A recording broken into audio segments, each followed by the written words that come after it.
Hey, everybody, I'm Mike. I'm Bob. I'm Tim. And I'm Daniel from Around the Board. Yes. Welcome to the Board Game Rundown. This is Whiskey Wednesday, and we've got Daniel Connors from Around the Board on your third appearance now? Third. This is my third one. Every third, 4 months it appears. So Nice. I'm a quarterly guest, I think, if I do it one more time. Yeah. Yeah. All right. I mean, I'm fine with that. We'll keep that going, man. That's a good. I like it. Yeah, let's do it. I've been enjoying this. And Tim got to join us in one of our shows recently. We did the top 10 games that everyone should play once. And, it was It's kind of like guests you should only have on once. It was start a collection. You're right.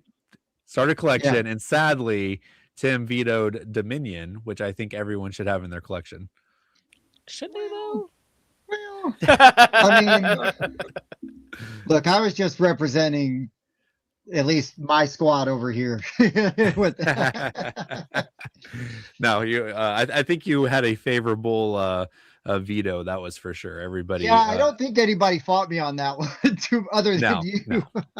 The others just kind of remained quiet as you trashed the game, but it's okay. Yeah, okay. They let me dig that hole and like burn bridges with friends. You know, they're like, "Oh, fine."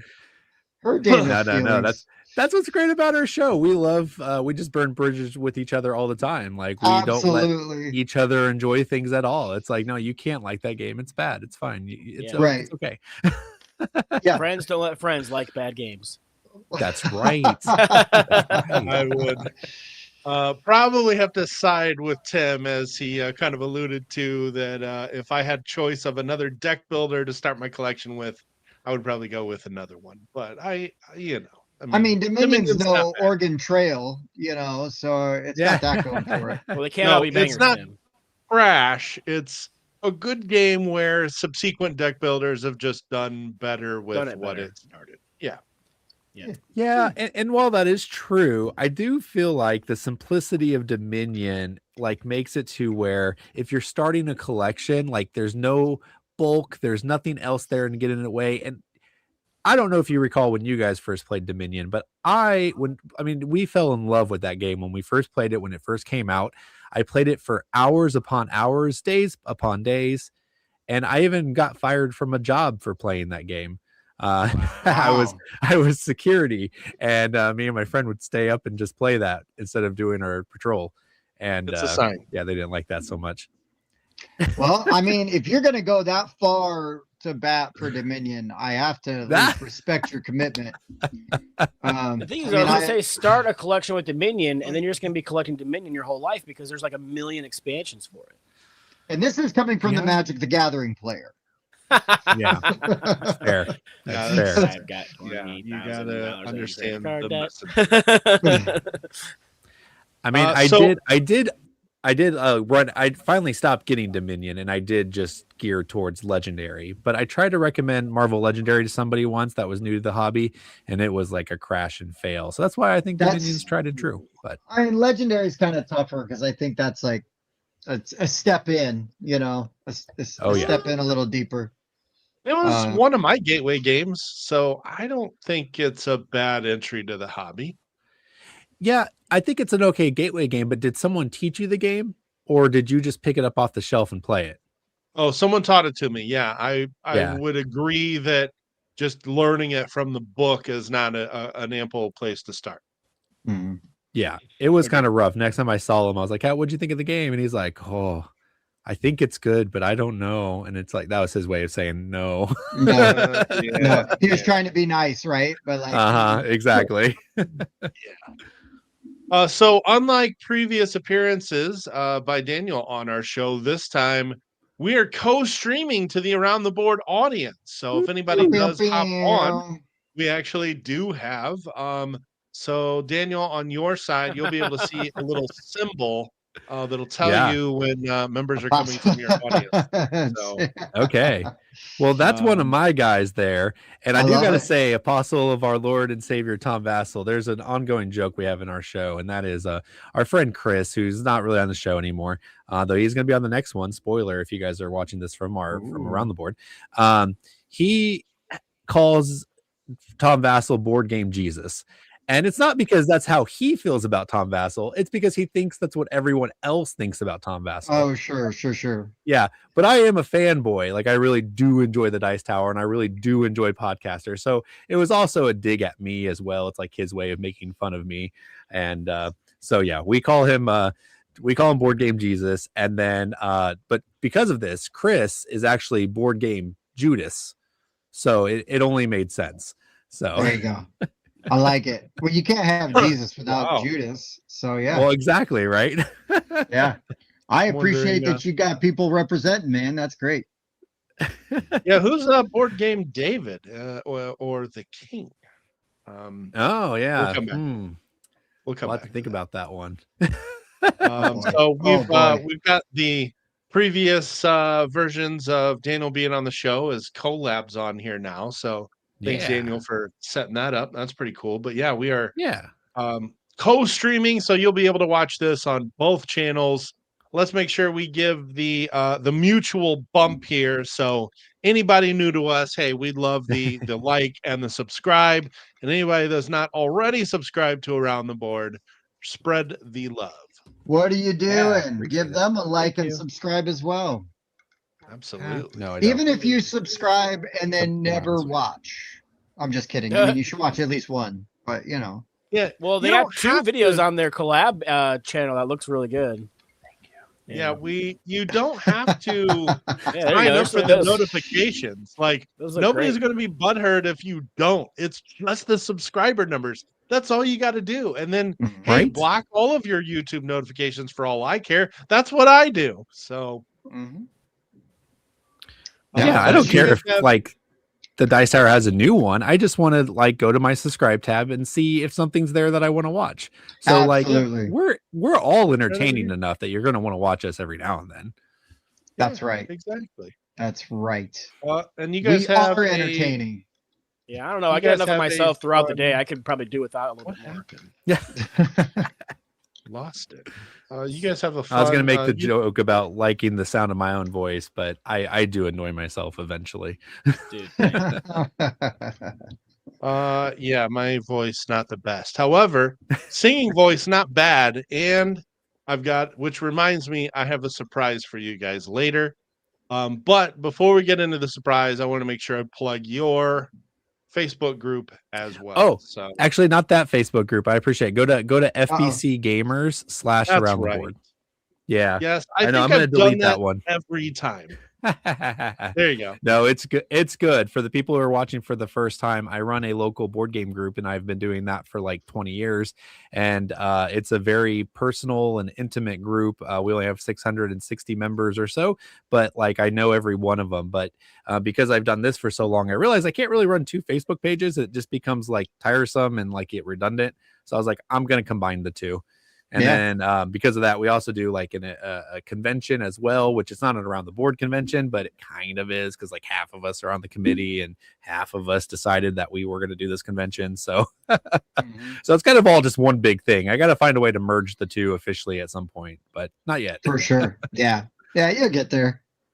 Yeah. Invite. Oh, ignore that. No. Yeah. And as we briefly mentioned in our kind of green room, you have covered one of your favorites and least favorites from this year. So this best of, you got one of your entries on here, right? Yes, I did. Yeah, this one, sometimes when we do like collectively talking about a list of games, we do like a veto. That's what we talked about with Tim. This one, we just all presented our game of the category. We did the best of 2025, biggest disappointment, which wasn't necessarily the worst game. And then the best new to me, and then the biggest surprise. So most of these had to be in the year 2025, but as usual in our old fashion, we couldn't agree on that. So some people brought non-2025 games to the end of the year show, but you can't control other people. You I actually can't. picked up that Natera game. I haven't had a chance to play it yet, though. Natera, yeah. Natera. What was your best of 2025, Daniel? Oh, see, okay, so this is crazy because everyone that asks me, I'm always like, you got to watch my show because not that I really care if you watch the show, and I'm going to answer the question, but it was just so shocking for me because I'm known for not liking small box games. I actually rail on them fairly often. But this year, like out of all the games I played, I just kept thinking about how good Fliptoons is, and I went with Fliptoons as my best game of the year. I want to say the last time you were on our show, I think that was we were talking about games we played at Gen Con. Yeah. And you really talked up Fliptoons. I've picked it up. It's actually sitting behind me. I haven't played the physical copy, but I read the book and I've been playing it on BGA. I'm really enjoying it. It is a fun little deck builder for sure. Yeah. And it's one of those like I love games where you're trying to like the probability control, right? Like that's what you're doing. You're trying to build this best 6 card, 9 card, 12 card deck that you possibly can. And you have one attempt. I mean, after multiple rounds, you have one attempt to get that best score and to do the probability of getting all the things to trigger the way you want them to. And there's not much that does it better than that. Yeah, I need to play Fliptoons. Yeah, I'll probably just bring it this Sunday. It's something I think you guys will like. It's really solid. It does some things I haven't seen other deck builders do where like your positioning of the cards matters because you've got like a 2x3 grid and adjacency can score you extra fame points, and it's really clever. And you call it a deck builder, which it probably is, but it's also like an auto battler. So you're just flipping the top 6 cards and resolving them one at a time. So it's kind of like Challengers, but I think where Challengers was like this competitive game where all the strategy was like in between like plays between 2 people. This one, the strategy is at the end of every round, you get to like take a card out of your deck or buy a new card. You can take up to 2. So you have so much control about what actually goes into your deck. And then you get to flip it immediately. So it's like constantly like a trial and error. Kind of like, Bob would appreciate this when you're like building a Magic deck, right? You got to kind of play it on your own to see like, okay, how is this going to come out? How often when it does come out, does it come out the way I need it to? But you're doing that. You're condensing it into like a 10-minute game instead of, a lifetime experience of Magic. Yeah. And to your point about Bob liking it, Bob likes to be able to cull his deck down to make it slim and trim and pulling all the good cards. Fliptoons makes it very easy to get all of your starter decks, and in fact encourages you to get all of your starter cards out of your deck. And I love the card. I can't remember. I think it's the cat that gives you an extra point of fame for every card you've culled out of your deck, which I love that. So yeah, it's really good. I can't wait to play the physical copy. Yeah, and I haven't had anybody who played it and had a bad time. I've had people who were like, "Why is this your favorite?" And I'm like, it's just so clean and smooth. But like, I've never played with anybody who disliked it, and everybody always is like, "No, that was a really cool game." And again, infamously, Chris hates Challengers, and this game gets compared to Challenger just because it's that auto draft, auto bat. They don't play the same otherwise, like at all. But even Chris was like, "Yeah, this is a better way to do what Challengers was trying to do." Nice. Have you played that's always good when you can win over the naysayers, Yeah. Yes. Yeah. Bob, I played tag team. I have. Unfortunately, I do like it. I like it a lot even. I can't. So what usually happens is it's a 2-player game. So that's really hard to like get to the table. So somebody will come early for a game night. I'll be like, quick, let's play tag team. I explain the rules in like 2 minutes. We start playing, and then the people start trickling in, and then that's all we get to play. The tag team really needs to be played in multiple rounds, and you also want to experience the multiple characters. So I want to like that game a lot more than I do right now, but I really gotta like find the time to actually play it so I can appreciate it more, because I could see the auto battler uniqueness and how cool it is. Because if you guys don't know, the viewers out there, like tag team is like you're buying a card and you get to decide where in your deck you want to put it, and your opponent does the same thing. So if you flip a card and you know that this card is just going to win Bob the game, then I'm like, okay, I got to get a card that's going to block his. So I'm going to put it on top, I'm going to put it my third because I know that's his third card. But then Bob gets a card and puts it on top of his deck. So now the third card is the fourth card, and my card that I bought to offset his card doesn't go. And you're like, ah. So I know that that my third card is so I can clearly not put the card on number 3. Exactly. Which is one of my favorite mechanics in a game, which I need a name for that. I call it this. What's his name? And I always butcher words. Oh, Vicini. But what is he? Is he a Sicilian? Yeah, the Sicilian. Okay, yeah, because you never go into a land battle. That's right. Sicilian. Yeah, that's right. So I always want to call it the Sicilian mechanic. Yeah. We should address Carlos's question. Is there a mechanic that automatically makes you groan when you see it in a new game? Yes. I know what Bob's is. Go ahead. Yeah. I mean, social deduction. Yeah. Shocker. Yeah. I don't. Okay. All right. I thought of one. Crisis management. There you go. They got to be good, or I'm just kind of like, Empire happy time. So like moon colony bloodbath, like that, like where you're trying to like always overcome maybe something. More like pandemic. Yeah. They did not like Empire's End. No, but I normally like games like that. Empire's End was. That's engine destruction. There you go. There's another mechanic I don't like. That's what Empire's End does. Here's this thing. Yeah, the mechanic I don't like is just feels bad. Like, hey, I'm just gonna play this game and feel bad the whole time. Or thanks. Yeah, or player elimination. I mean, it's a lot of games that shy away from it or try to do it in a way to where you're still involved. But losing any game where I have to lose. I was gonna say any game that I can eliminate Bob as a player winning. Oh, that's pretty good. Dave, I agree with this one too. Not a fan of memory. Oh, memory's tough, yeah. Ooh, yeah. Although surprisingly, Boost and Memo, I'm really good at. You are really good at Boost and Memo. There are games though with memory that I think can be really interesting. Like I would like that Wilmot's Warehouse game, but some of that was like the experience of playing it and like with the people I was playing it with and the way we were all engaged, but I mean, any game can be made or broken by a group. So Mike, what was that game we played with Tim's sister at IndieCon with like the cards and you had to remember, like you're trying to remember what people have because you're playing cards and trying to collect them. You can't remember the name of the game that got memory in it because like you're trying to remember things and like because I know that person had this card in their hand, so when I play this card I know that they have to play that other card. What was it? And I think it got re-released as like a different name recently. Do you know what game I'm talking about? Do you remember playing that? That must have been. It was late at night. You can't remember. It was like the last game we played at IndieCon this year. I think so. Yeah, I'll have to look. I mean, all right, you guys keep. I'm gonna pull up. I'll look through plays. Oh boy, we can do this all night.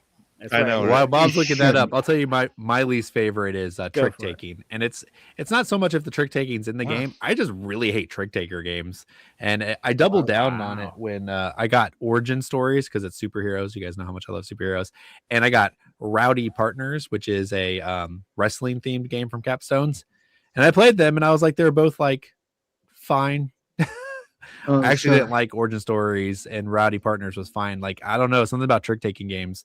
Actually, I kind of figured it out with Origin Stories, and that's like the Trump suit. It drives me crazy to have a Trump suit because no matter how well you like strategize, if someone plays a 2 Trump, they just take it, and you're just like, well, crap. I wasn't expecting you to win that with a 2 Trump, and that makes me angry. So I don't like trick taking games. Okay, I really enjoy them, but I grew up playing euchre. I know Tim grew up playing spades, so kind of grew up playing those kind of games. And I like seeing the wrinkles that designers are adding to them. I like trick takers. Well, I can be pickier and harsher on trick taking games, but it's because when I love a trick taking game, I really love it. So I tend to kind of I feel like I do hold them to a different level of, like I expect more out of a good trick taking game, but yeah. So I found agrees with you. What was so about the, the version we played was called Nana, and it's been reskinned as Trio, but it's a memory type of game. I do remember Nana. Somebody threw Trio in the comments. I wasn't sure if that was Chris or somebody else. Oh, nice. Yeah, that was Chris. Yeah, I kind of one. Yeah, again, not a huge fan of those kind of games. This is a good question. Maybe last question before we get into our actual topic here. Has anybody had a bad experience with a good game? Oh yeah, for sure. Definitely. All the time. Pretty much anytime I play it with Tim, it's a terrible experience. Worst experience. This is my favorite game. Tim's here. What's your least favorite mechanic? Tim. Yeah, Tim. That's why I like Anachrony, because I'll just time travel back to before Tim shows up. Yeah. And then it's a much better game. I mean, I've talked about it before, but I don't think Vindication is a bad game. But the first time I played it, the person wanted to use every module available when three players were learning for the first time, which means you're teaching for 45 minutes and more than half of what was taught was never used or touched during the game. And then we actually had an in-game trigger that ended the game and made it shorter than the setup and the teach.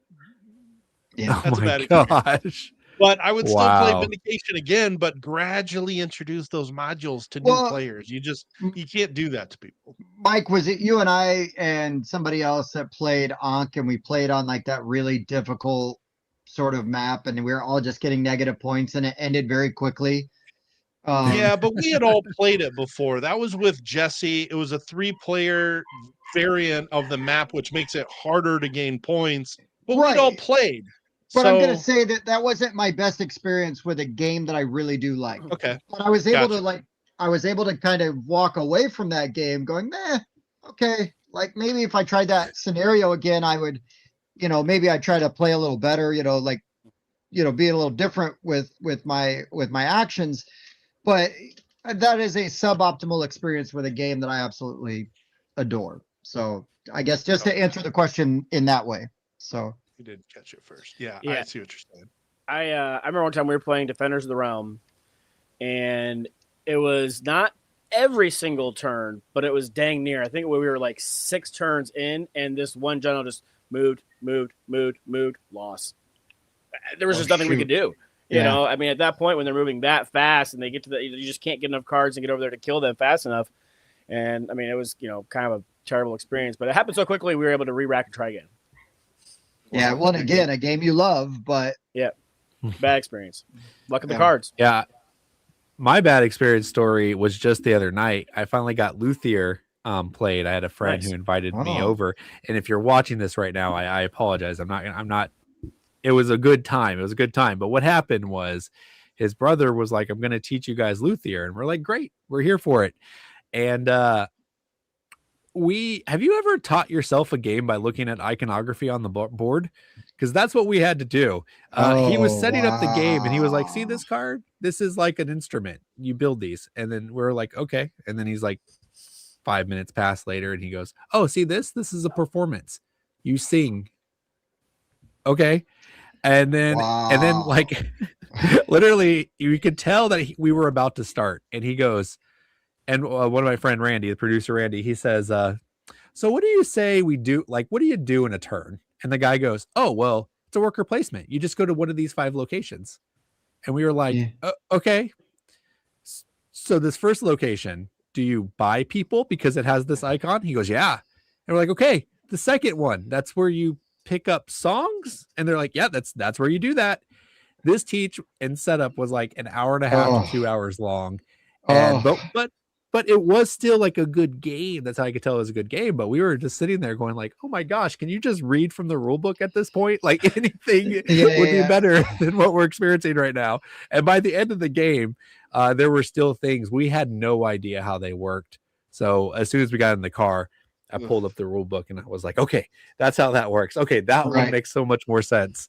So yeah, Luthier was definitely, I could tell it was a good game. I enjoyed even a bad teach, it was still enjoyable. So I look forward to that one. But that was my most recent one. Discreetly pulled up the rule book. You're like, yeah, these clowns, especially when they're checking the score because I'm winning. Hold on. That doesn't Hold work. on a minute. There's no way that works like that. Give me that. Normally I would, but this was like a friend's brother. So it was like a good friend of mine that I would have called him out on it. But like his brother, like I didn't really know his brother. So I was like, I guess I'll just sit here and be cool. kind.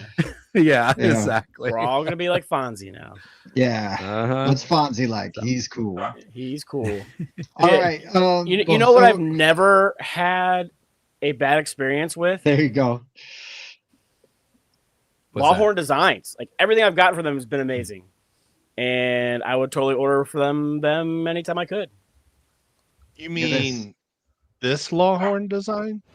Get your games noticed with help from Lawhorn Design. Eye-catching backdrops, banners, table covers, signage, and much, much more. All shipped directly to you or your next big show. Fast, reliable rush orders are always available to keep you prepared and professional. Contact Lawhorn Design today for all your creative marketing, branding, website, and event display needs. Good segue, Bob. Hey, thanks. Yeah, no, but seriously, Tony's good people. He makes a great product. A lot of it's made in the USA, so the turnaround time can be super quick. Helps supports American jobs. And if you need anything like banner-wise, T-shirts, any of that kind of stuff, like he said, tell him the Board Game Rundown sent you. Yeah, but don't stab him when you say it. Yeah. We don't send our regards. We don't send our regards. We just say hi. After last time Tony got stabbed, we've been asked officially to stop. Yeah, we get that cease and desist letter came. Yeah. Yes, nicely. Yeah. But so sorry about that, Tony. My bad. Get better. I really hope he's watching. Oh, Lord. Oh, shoot. Well, we had a sponsor. Yeah, used to. Yeah. Was a sponsor, but won't be. Yeah, won't be. Yeah. Now is all right, apparently, because he takes over the business. Right. Yeah. All right. So our worst games of 2025. Now I say that even though our intention was for it to be new to you games for 2025, but I'm looking at mine. All of mine were incidentally published in 2025. Does anybody have anything different from previous years? I don't have anything super old. I think I've got like last year, maybe. Okay. I thought it was of 2025. Okay. I might have actually have expanded a little bit because I had a hard time finding 5 for 2025. Hey, well, you're going last, so if you want to audible your list, nobody will know. I might search real quick for 2024 games too. There you go. The rule would be that we played them for the first time this year. Yep. Sure. That's my rule. That's my rule. Your list. You go with God. You do your list the way you need to do it. Any criteria for worst, guys? I mean, I think that one's pretty cut and dried. It's just the least favorite ones I played. When I do these kinds of lists, I like to have fun tangents, and there's definitely some exaggerating. So even if like I thought it was fine and I didn't hate the game, I just like to have fun when we do these kind of lists, and I'm going to make it sound like I really, really hate these games, even though we don't do these. We don't do these for fun, Mike. Yeah, no, there was no fun had playing these games. There'll be no fun on this list either. Oh, dang! But in all fairness, like 3 or 4 of these games, I would actively avoid. Like, oh, you're playing that? Bye. You know, I'm gonna go find something else to play. A couple of these I would play again, hopefully under better circumstances. But yeah. Yeah, so actually mine are just the bottom 5 that out of all the 63 games that I ranked. Yeah. When I did all the games that I played, this is just the bottom 5. And they are, I am presenting them in the order that they showed up in my rankings. So I think some of these games might be a little better actually than some of the other ones, but Pub Meeple and My Psyche put these games in this in this way. So I'm just gonna represent it that in that way. So Yep. Yeah, I kind of did the same thing. I know when you guys when Tim asked me to be on the show, I said, well, I don't have like 5 games that I like think are bad. And he's like, just the worst out of the ones you played. And I was like, I could do that. I could do the worst. So yeah, I will say one of the games on here, my number 1, will just be dreadful and awful, and there's anger and resentment and childhood trauma that comes from this game. My number 2 my number 2 is bad, but it's not really a game, and the other 3 were like fine. They were fine. Like I was okay with them, but they just happened to be my bottom 3. So yeah, that's kind of where I'm at on this. Also wanted to give kind of credit where credit is due. My kind of inspiration for this is a geek list that's on Board Game Geek. The worst new to you games of 2025. They have been doing this all the way back to 2012. It's one of my favorite geek lists to read every year. I love reading this geek list. I've contributed to it now 3 years. And people really, it's expected that you get to really lay it on thick in this geek list, and people just outwardly crap on games in this list. It is a very entertaining read. And it's already got, they always do it in December. It's already got 74 entries, and that's 74 different people that have 5 to 10 worst games. So it's got a lot of games on there. It's a very entertaining read. And yet people claim that they do not like negative content. Well, there is also a best of, and the same person created both. So good for them. You get the opportunity to have your rants and also, and give your praise. Too? So, yeah. Mm-hmm. Yes. All right. So before Bob kicks it off with his number 5, I decided that since today we are covering our worst games from 2025, I wanted to be on theme, and I have decided to put together a board game version of the worst Christmas song ever, which, as you all should know, is the 12 Days of Christmas. Easily the worst song because it's so repetitive. You just hear the same thing. I mean, you're so tired of hearing once you've heard each one once, you really got to like keep repeating it over and over. So I was really worried you were going to ruin my Whamageddon because I've survived so far, and I will not forgive you. Not forgive you if you do that.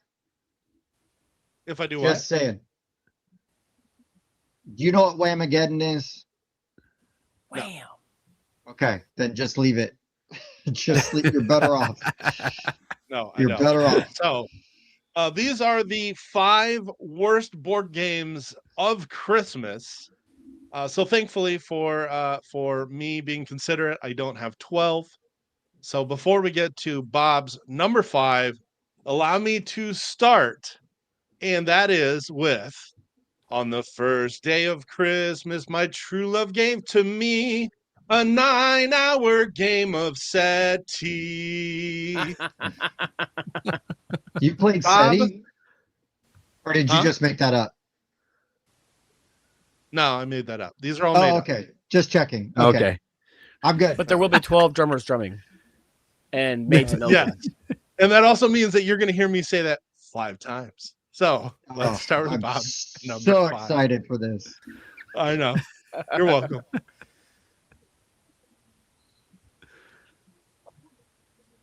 What just happened?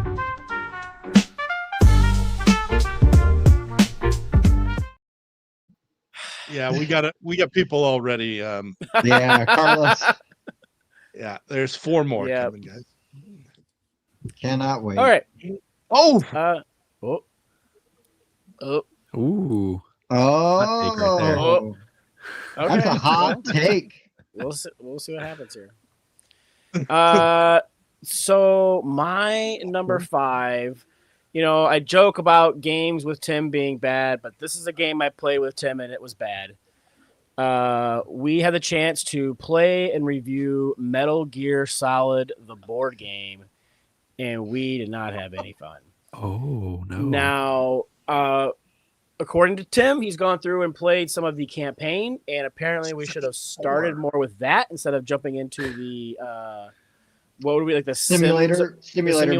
Yes. Because we had no extra gear, we had no bits and bobs to save our bums, and we got our asses handed to us. Yeah, we did. And they were just like, "How do you even do this? This is like virtually impossible."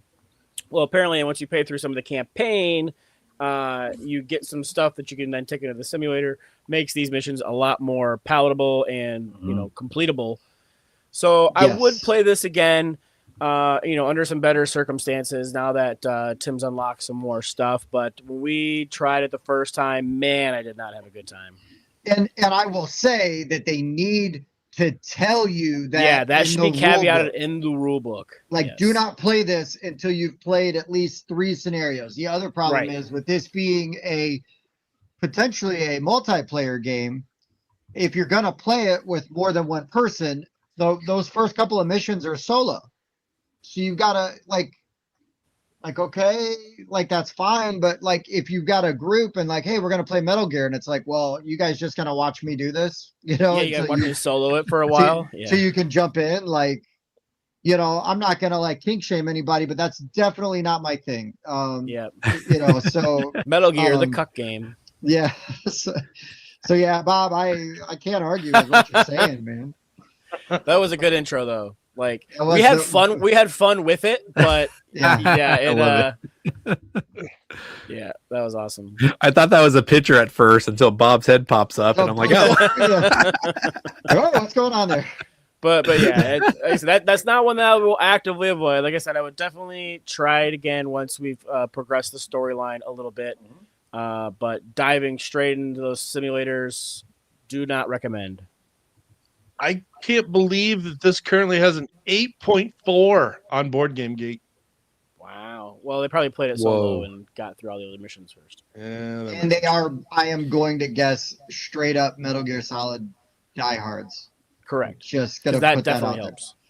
And I'm not against. I mean, I've played some Metal Gear Solid. I'm not a diehard, but I used to love Metal Gear Solid. I haven't gone back, but yeah. Yeah, it's interesting to see it rated so high. Bob, when you mentioned it, I kind of was like, oh yeah, I forgot about that game, but it makes sense because no one's talking about it. It came, it went. I don't even remember when it got released. I just remember the lead up to it and then just nothing. So while it's rated 8.5, that must be the CMON effect or something because I think it's a combination. They have all their old employees rating it. Yeah.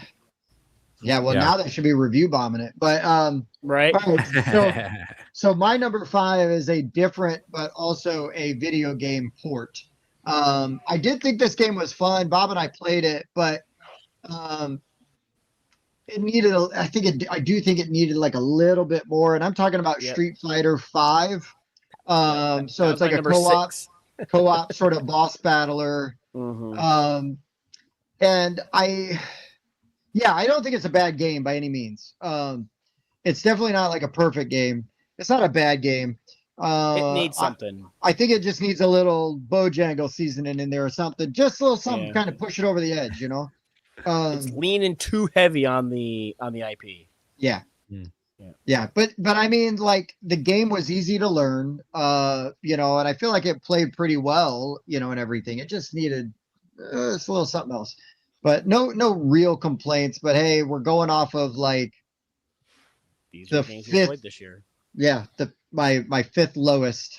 And there have been some bangers, so I mean, it was up against some tough competition. Man, we've had some great games this year. Yeah, and we got to stop playing new games because we added another one to the list. This guy right there. It just came in the mail today. Hey, you're welcome. That? Yeah, buddy. You're welcome. It's already punched and sorted and ready to go. Yeah, aren't you ready? Mm-hmm. Play it again? Yeah, I'm taking it Saturday. So. Oh yeah, I'll be there. All right, Daniel. All right. Well, so I didn't get to research this because I was going to change it on the fly. So I will tell you what I would have actually picked if I would have expanded my horizons outside of 2025. Sure. And immediately I went to January and I saw that I played In the Footsteps of Marie Curie. Oh, that game is that game is garbage. Like I just like I get footsteps of and the footsteps of Darwin was like enjoyable, very basic, but it was like a tile lane or tile collecting game.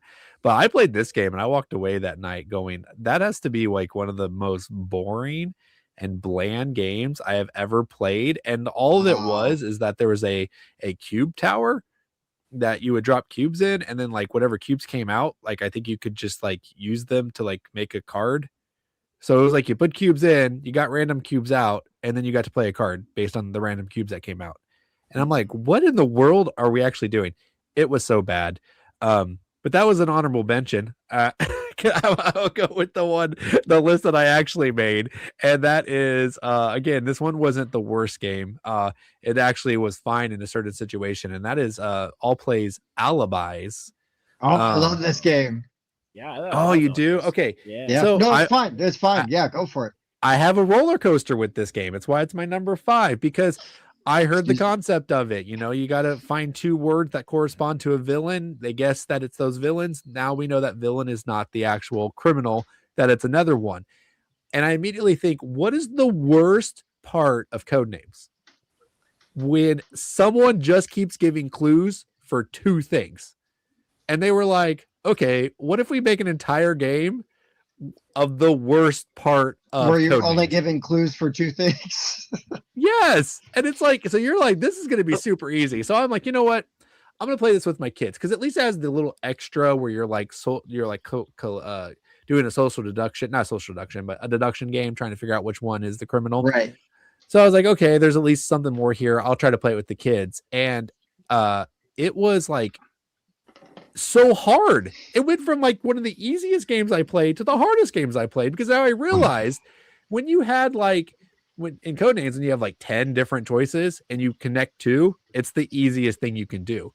But when you're randomly given 2 words that you have to make a connection to, and these are the only 2, it's so much harder. So like we were playing and I had spoon and state. How do you put spoon and state together? So what I went with was souvenir, because like what I was thinking of is like when you're on like driving through the my mom had a whole spoon souvenir collection. Yeah, but I said that and no one knew what I was talking about. It was so weird, because it went from being super easy to super hard. I played it with my kid. Now I did play it with my kids and my kids enjoyed it, but there were times where my kids were like, I can't think of any word, because it's hard if you get 2 that are like off the wall. So it was just, it's a roller coaster of a game where you're like, that's impossible to come up with. And then sometimes you're just like squirrel and dog and you're like, well, animal. Like it was just totally random what you're going to get. So I would rather play Codenames, just one. So Clover, like any of those before I would play Alibis, with the exception, I will play it with my kids, because at least it's easier more times than it's hard. And they laughed. So I don't know.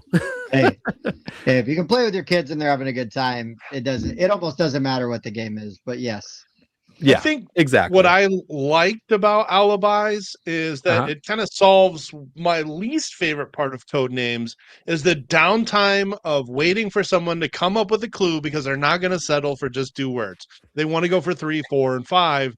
And most normal people take a minute to figure out those clues. Meanwhile, this allows everybody to do it simultaneously, so you're always involved. So I liked it, but I understand your complaint for sure. Yeah, so the worst part of Codenames for Daniel is the best part for Mike. Like 2-word clue, 2 words I got to give a clue for. Perfect. Anything else? Yeah, just like the worst part of tonight is going to be my favorite part, and that is when I get to sing the worst 5 board games of Christmas. Oh boy. Which is coming up after my number 5. So take your time. Take all the time you need. Do we want to get people to call in? Yeah, we should. So all right, so let's just say you've just finished eating a very large meal and you feel your tummy rumbling. I just combined tummy and rumbling. You're tumbling. Your tummy is rumbling. And you've got to go. So you go into the restroom. You finish taking a very large dump, and afterwards you stand up, flush the porcelain god, and watch your magnificent dookie snakes swirl the bowl before they meet their demise in the bottom of the toilet. If that is something that you enjoy, you may find yourself enjoying Whirly Derby. No. No, I didn't. To be fair, I didn't hate this game. But as somebody that really, really enjoys Ready Set Bet and Hot Streak, which maybe is my favorite new to me game from this year, I had kind of high hopes for this one. Like, people were talking this up, and it's such a simple premise. You're just going to drop some marbles into a funnel, and if your marbles fall into the hole first, you get points. But that's it. There's no race to place timely bets. There's no watching mascots fall over and run into the others or run off track. It's just 10 seconds of marbles spinning in a circle. The only interesting decisions this game offers is how many marbles to commit to the race and whether to reset and get all of your marbles back. But that, to me, was not enough. Like, after playing it a couple times, I'm like, what is my draw to play this again? Plus, after a couple races, we realized that 2 of the green marbles in Tim's copy are deformed and will always fall through the hole first. Always first. So easy mode. Yeah. And I it was gotta funny replace because some marbles. they played a couple games before I sat down, and I'm like, why are the green ones always going in first? I'm like, hold on, roll that one on the table. Oh, that's why it's wobbly. It drops first. So, unfortunately, until Tim fixes his marbles, I'll probably spend the evening in the bathroom the next time he asks to play. Watching your turds do a whirly derby. Which I'm really the worst glad, part is you look down and there's no bidet, but it's not really. I'm just really glad that we know that Mike saves up these huge dumps and then makes a board game out of betting on the order in which they are going to. Yes. I've got the 4-1 coming in first. Oh boy. Oh man. No, Mike, that's that game. Like, I didn't know anybody else actually knew about that game. So before we started, you might notice my camera was a little hiccupy, and I was telling Mike that my son downloaded this physics engine called Algodoo so that he can do his own marble races. This kid is obsessed with marble races and racing things. So when I saw Whirly Derby, I was like, Owen, do you want this? And he's like, oh my gosh, this is the game for me. So we played it and we had a great time, and it was right up his alley, and we were cheering and hooting and hollering, and it's literally what he does in his imagination time. So this game was like hot for us, and we loved it as a family. But I get it as well. Like, check those green marbles. I'm going to bring it to a. What's that? Check those green marbles. Cheating. Right? I don't. I'm going to now. I mean, we have plenty of marbles. We should probably substitute it and do a little personal upgrade. But there you go. No, I'm not going to bring this game to my Friday night game nights or anything. But I think with the family, it was fun. But I'm just happy you played it. That you guys have heard of it. Yeah, I got it. It's somewhere. I still gotta get the marbles for it. I didn't hate it, but again, like, I absolutely love Hot Streak and Ready Set Bet. Sure. So, kind of comparing them, it very much pales in comparison to those. Flush Rush. Flush Rush. I'd kickstart that. That's awesome. Oh my gosh! All right, I will start doing some Photoshop. Make sure you get that corn expansion though. It's where it's at. Man. Wow. Taco Bell, not a sponsor, but could be. It could be. Oh my god! My god! You know how they came out with those pack of games that were like mac and cheese, and I think there was a Taco Bell game too. Oh my gosh! They just need to retheme this. My goodness! The thing you could dump out could be like a guy pulling his pants down. Wow. Well, all right. Well, not really recovering from that. So, Mike, go ahead and just do what you're gonna do, man. Yeah, the spice level is just getting started. We've only done our number 5s, but before we get into our number 4, on the second day of Christmas, my true love gave to me 2 letters of love, and a 9-hour game of harmonies. I thought it was SETI. Yeah, it was Oh, it's SETI going to change originally. each time. Oh, Oh, okay. good Lord. That's not how the song goes, Mike. Yeah, the song's supposed to be This the is- same every time. That's why it's so bad. No, this is the 5 board games of Christmas, Bob. This is different. But don't forget the fiber expansion. That really greases the skids there. I don't want to hear about Mike's greased skin. I didn't say skin. I said skid. Oh. Yeah, there's not enough baby oil for that one. It All puts right, the lotion in the basket and runs the reel for number 4. there you go. Let's do that.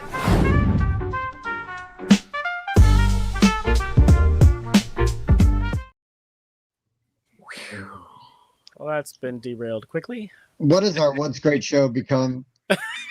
Literal toilet humor. Literal toilet humor. What has our once mediocre to sometimes funny show become?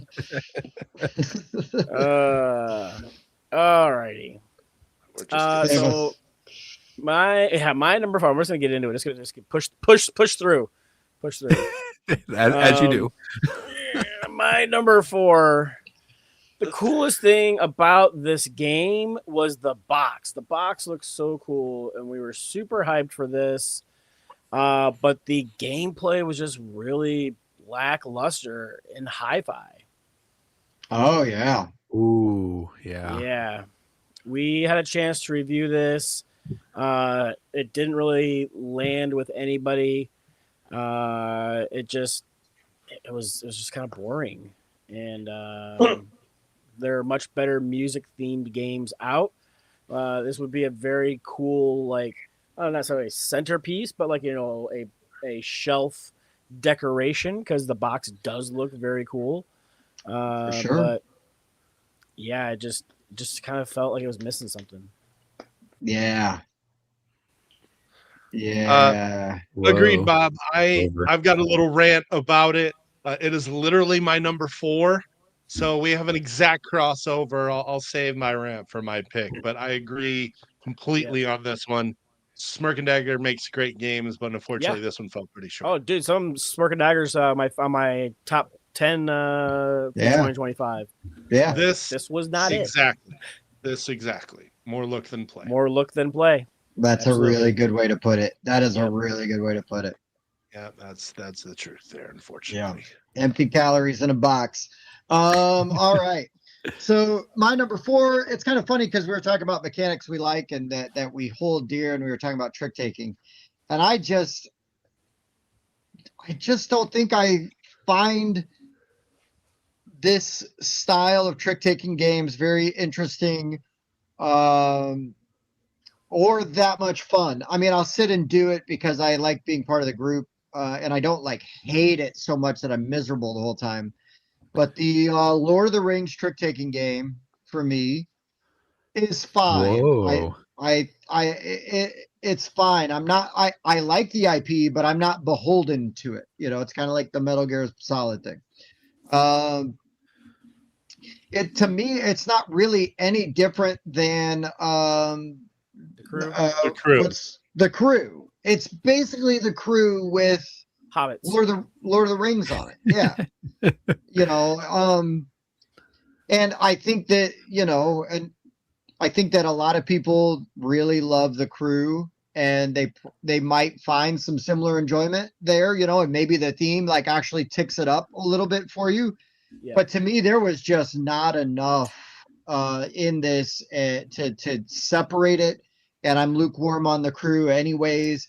I don't know. Like we played through several probably 7. 7. Yeah, several 7 rounds of it. And so I really do feel like we gave, I really do feel like Did we put 6 or 7 hours into it though? I don't think we did. No, and I'm not going to. Not going to. I do have a game that I did on this list. I did put I feels like 6 or 7 hours into. Anyways, oh yeah, Dave. Great movie. Yes, love that movie. Love that movie. That's an early Jack Black movie. Like a lot of people discovered Jack Black. Oh yeah, as a record crazy. And record speaking of store movies, I employee. just watched this movie like 2 or 3 weeks ago. Oh, hell yeah. And so anyways, funny story, that ending almost wasn't the ending because they had sold that film to Italian company. They hated the ending. They rewrote it. Thankfully, that Italian company flopped and they got the rights back. They pitched the movie again. They wanted to change the ending again, and the guy said, no, I'm sticking with this ending, and thankfully they stuck with it. So nice. I watched the whole spiel on it, and I was like, man, I got to watch that movie again. It's been too long. Yeah, it's a good movie. Yeah. So anyways, the Lord of the Rings trick-taking game is just whatever. Hey, see you, Chris. Thanks for stopping in, man. Hope to see you soon. Probably was an honorable mention for me. It just wasn't worth the hype. I do love the crew, and I just didn't see why people were fawning over this one so much. Because the Lord of the Rings. That's why. That's the only reason. Yep. Oh, and that's fine. Love what you love, campaign. Man. Yeah, I got to play this game, and I'm not sure. Oh, wait, are you guys there? Yep. Yeah. Yeah, we're here. Okay, sorry. Things went away from me, and I thought I closed you guys out. No, I love playing the crew, but only with my family, my wife's family specifically, because they sit there and just yell at each other all the time through the entire thing. Her mom, and her sister, and her dad. Oh, 100%. And her dad's like, "There's no way we can win. We can't do it." And sister-in-law was like, "Yes, we can. Stop saying that. I have a card." And they're just like, this is like hand after hand. This happens, and this is a usually peaceful family. They love each other, never argue. And this one is just so fun to watch them play. So, but when I've played it with not my family, it has fallen flat every single time. So yeah, when I played Lord of the Rings, it fell flat too. I'm like, this is just the crew. And someone's like, no, you got to keep playing it and unlocks things. I was like, because Frodo needs to win a 5 this time. I don't know what's different about it. It didn't unlock enough. I'll tell you, 7 things in, and nothing ever really felt different. It's like, okay, just like the crew, here's a slightly different set of rules that we need to play by this time. And it's like, okay. There's something about the very basic explanation that you just used that Frodo needs to win a 5 that I just found hilarious. Nailed it. When you break it down to the ridiculous, it sounds hilarious. Nailed it. I know. They're like, it's so thematic and it feels like you're in the movie. I'm like, no, it does not. You can say whatever you'd like, but no. Yeah. I mean, I'm really, I need whatever drugs they're on because there's. All right.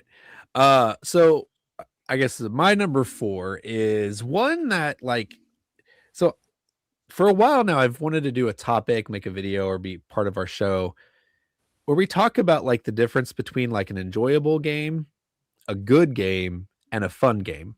There are games out there, and I think we've all played Magical Athlete and Fast Track. What's it called? Hot Streak. Hot Streak. I haven't played that one yet. But you haven't played it? Okay, well, I'll be getting it. I can't wait. Yeah, it's fantastic. It's the game. Is there a game there? I mean, I guess sure, whatever. But the game, no one cares. But it's so much fun. Well, Dirt and Dust is my number 4, and it is the opposite of that. These guys love Dirt and Dust. Do you really? Yeah. Okay, well, hear me out here. I do not think it's a bad game. I actually think it's a great game. But it is boring. This game is nothing but mechanics. And it's not a racing game. Right. And that's okay. And I knew it wasn't a racing game going into it. But I am playing this game and I'm heads down the entire time. Our producer, Randy, he's playing it with me too. And at the end, we realized I never had to look up. I never once had to look at Randy and go, what did you play over there? Oh, hey, Chris, I'm glad you watched us, even though you're insulting me. I am the worst guy from around the board. Don't you know that? Hey, look, he's all we could get. The other guy asked way too much. That's right. I just keep it on the down low that no one else just knows. No, but we were like, Randy, you could have done whatever you wanted, and I wouldn't have known, and I wouldn't have cared either. This is a puzzle that if someone else is in my house, I guess that's okay. And in the end, that is not what I want from a game. I do not want that heads down experience, but I will defend it. And the fact that like I can see the quality in it, I can see how it's good.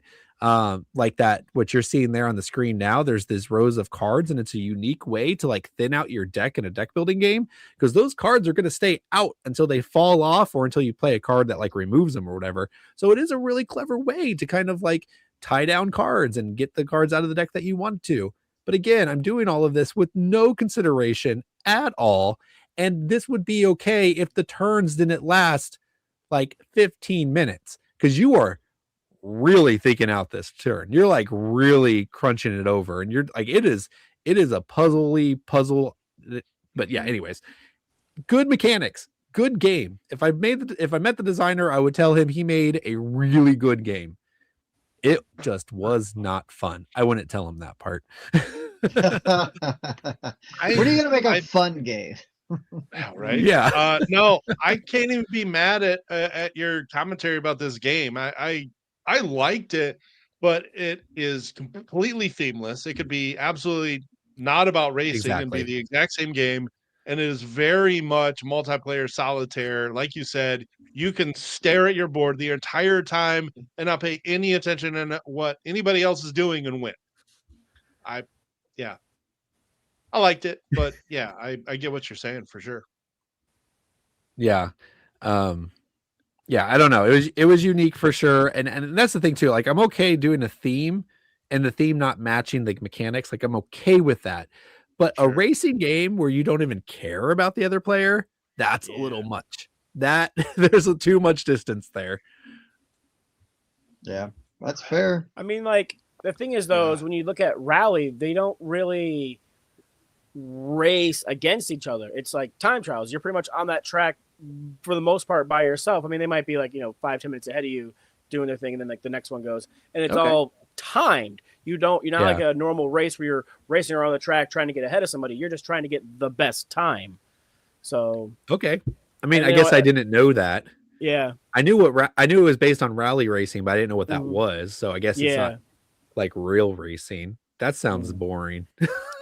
Well, I mean, because when you look at the tracks, so like a lot of those tracks, you can't even put 2 cars wide, so good luck trying to pass somebody, because it's a lot of technical and whatnot. And you're like, you're on the radio, you're talking to the guy in the pit, and they're like, okay, this turn's coming up here, hairpin right, 90-degree left.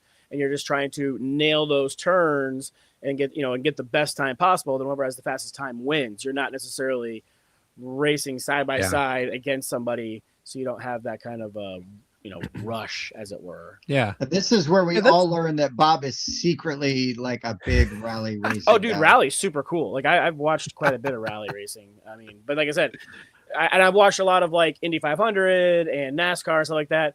And yeah, there is that excitement of like, oh, they're side by side, they're coming around the turn and trying to see who's going to eke it out, and it's not as in the moment fun, unless like somebody's top time and you're watching them go and you're like, oh, he's got to make this turn.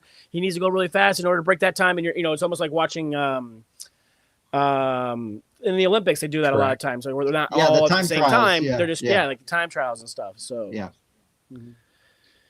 I do like that. Yeah. In and the Olympics. I've just never tried to watch rally racing. Yeah. Yeah. And it's this very is, technical.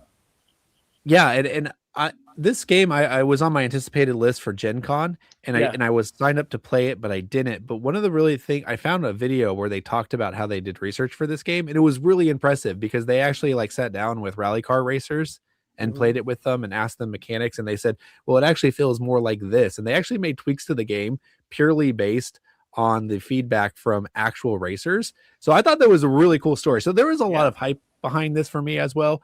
I didn't know what rally car was. Now I do. Thank you, Bob. And all of that happens. And I guess they succeeded, but I guess rally car is not for me because it wasn't fun.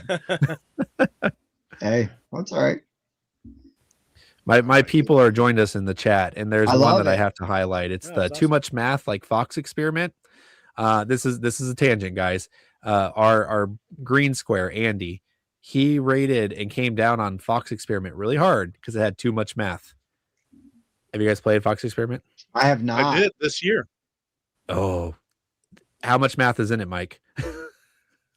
Do you know? Not a lot, I didn't think. The answer is 0. You had to match shapes on dice. Yeah. So we're like, I guess math is geometry, whatever. Geometry. There we go.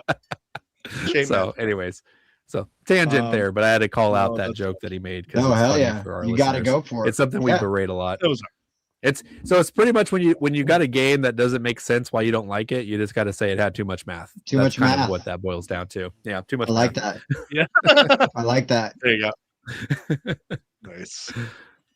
Okay, before I get into my number 4, I just want to make sure everybody knows that after popular demand, it will be coming to you from Bowel Movement Games, and that is Flush Rush.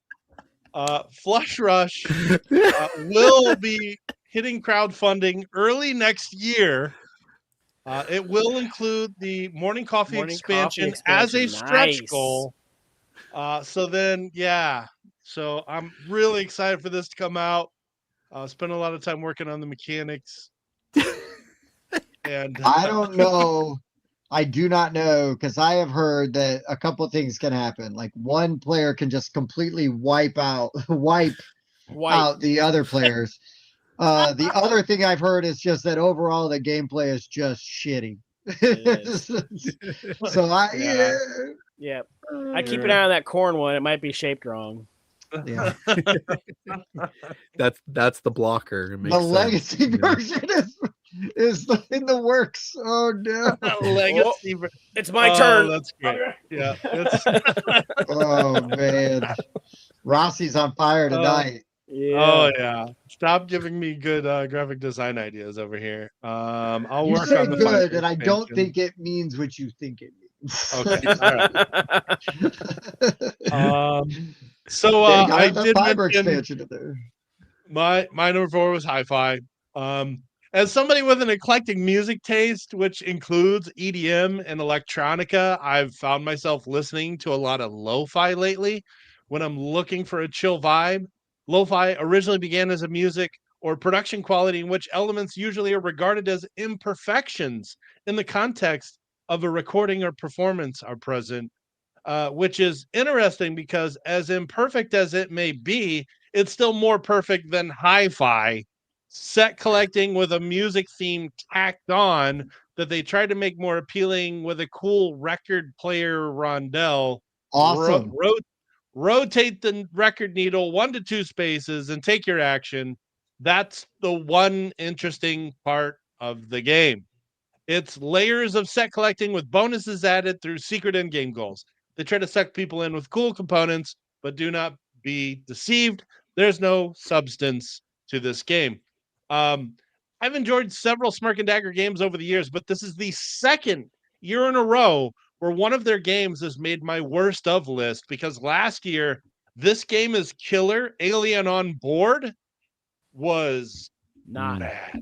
That game was bad. That's one of the worst games I've played in quite some time, with zero redeeming qualities, unless guessing is a mechanic you truly cherish. But does anyone? You shouldn't. Guessing is not a mechanic. But how do you really feel? Yeah. The true nice. believers want to know. Oh, I thought that's why you said it, Bob. No, I never noticed that. That's funny. That's awesome. Well, I did say that I contribute to the Geek List every year, so I've kind of got a script that I'm following for these. So I've got some pre-planned rants. That was scripted?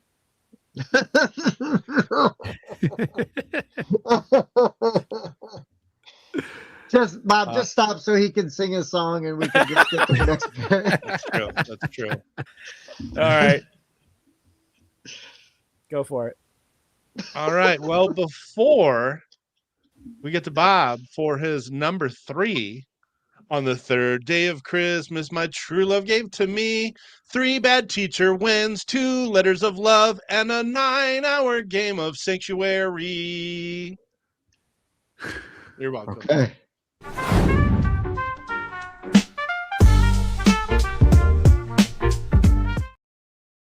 I'm beginning to think that Mike is in a very toxic relationship.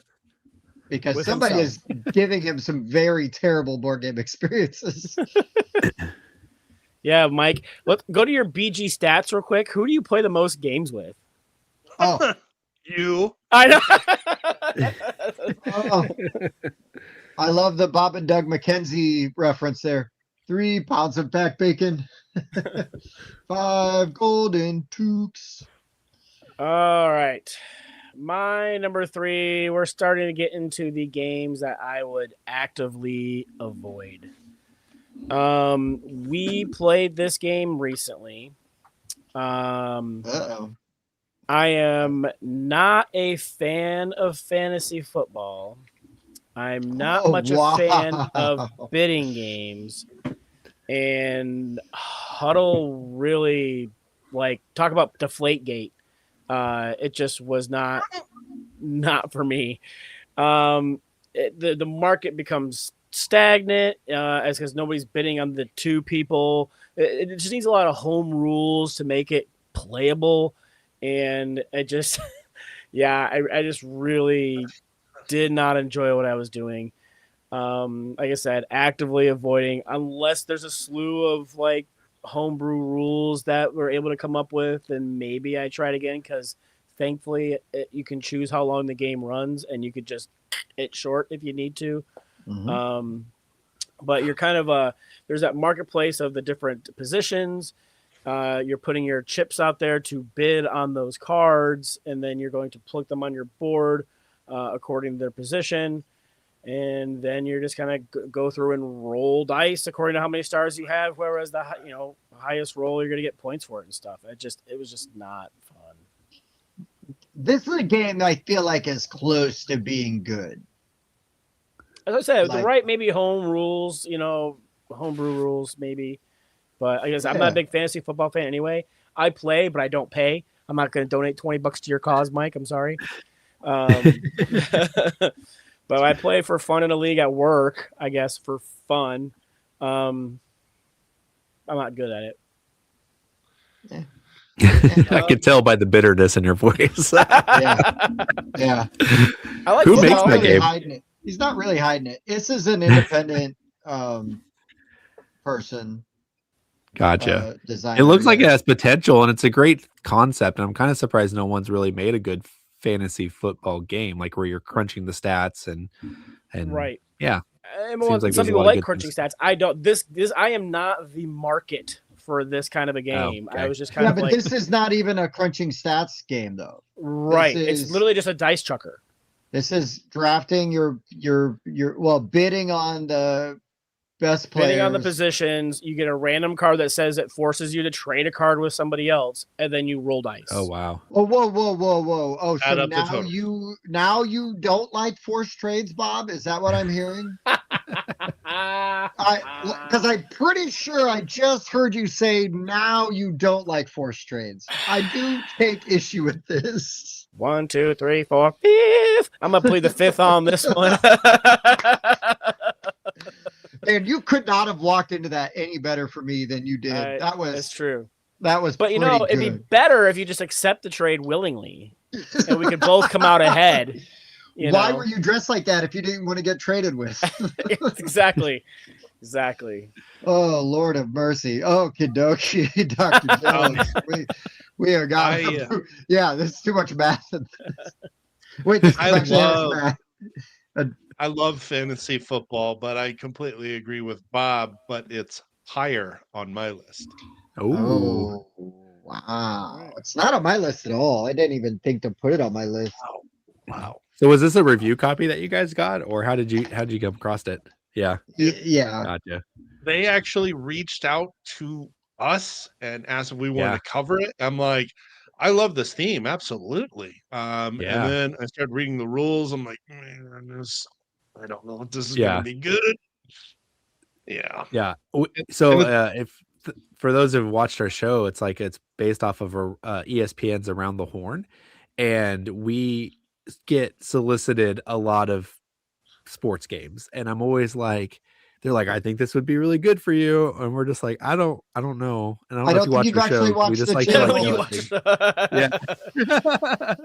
So Yeah, we got a game called Football Feud that I'm still like, I need to get it reviewed because they sent us a review copy, but I'm afraid to because I didn't really like it, and I don't want to let you guys streams.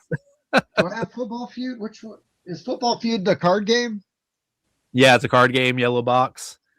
Yeah, So, I think I like that one. Sorry, this is another tangent. This is what I do apparently. This guy also made a game called Australian Football Feud. Have you guys heard of Australian football? Yeah, it's Soccer. rugby. Yeah.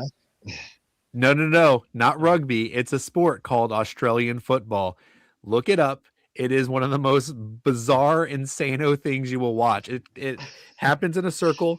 There's like 2 different field goals posts, and you throw the ball, you kick the ball, you tackle each other, you dribble the ball. I have no idea what's going on, but it's huge in Australia. And this dude also has an Australia Football Feud game as well. And I asked him to send me that copy too, but he hasn't sent that one yet to me. Though he said it came from Australia, so I might still be getting it later. I don't know. You can catch that on ESPN 8, The Ocho. But The Ocho. Oh yeah.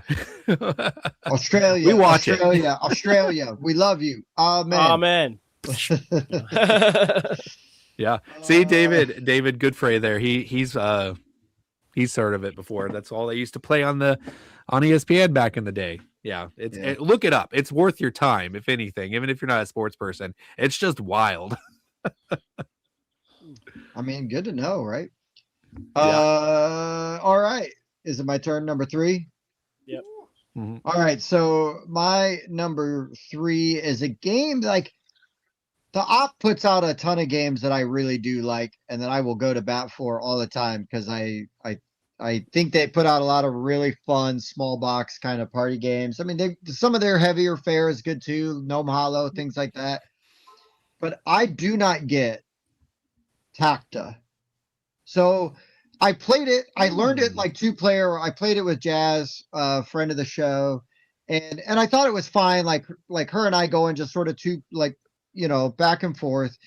But I played it and it was like okay. And then I played it in like a really large group at Gen Con. Yeah, Gen Con this year. Con.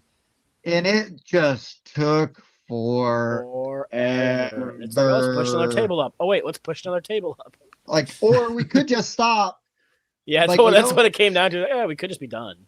We could just be done. I kind of like the concept and everything, but it just doesn't work for me.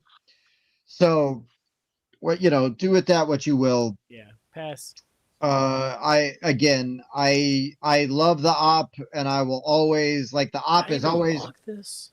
I'm gonna always give a game from the op a look because you never know. But yeah, like we said earlier, they can't all be bangers. This one wasn't, but I'm glad that we tried it anyways, so but also really glad that I probably don't have to play it anymore. So Tacta, is it like dominoes? Are you essentially just playing dominoes? No. So these cards have like these neon like outlines on like where you and it shows like how you can play them and cover up other cards. And so the idea is that your color card will have like pips showing, kind of like dominoes, I guess. And then you're gonna get points based on how many you have showing at the very end. But you can tactically place cards over. They're gonna cover up things. So okay.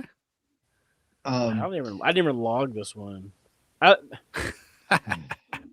remember playing it. Didn't log it. Yeah, Tim, did I hear you say that this game is tactical? No, you did not hear me say that. Nope, sure didn't. You said tactically.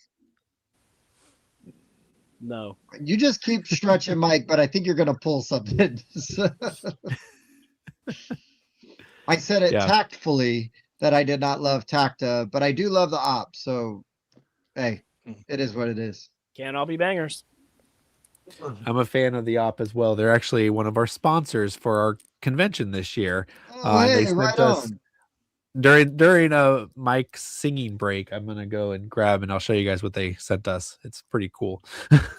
Oh, no! You don't get to get out of the song. Daniel. Yeah. You gotta listen with like everybody else. I have this earpiece. It follows me. It better. We'll be checking. Mike's voice follows me too. There'll be a quiz later. No, I appreciate what Mike's doing because I too hate 12 Days of Christmas. But Mike is doing it correct because everyone who does 12 Days of Christmas, they always like want to change it a little bit. And they're like, it's better because we changed it. And it's like, no, it's still bad. It's still bad. But congratulations, Mike. You're doing a great job with it. I'm a supporter. I guess the more you hate the song, the more you like the parody of it. Right. I hate the song, and I'm sure it's misery for everybody. Hence why I'm All right. My number 3 is in that category. This is the next 2 are games that were just bad. This one was fine. It was okay.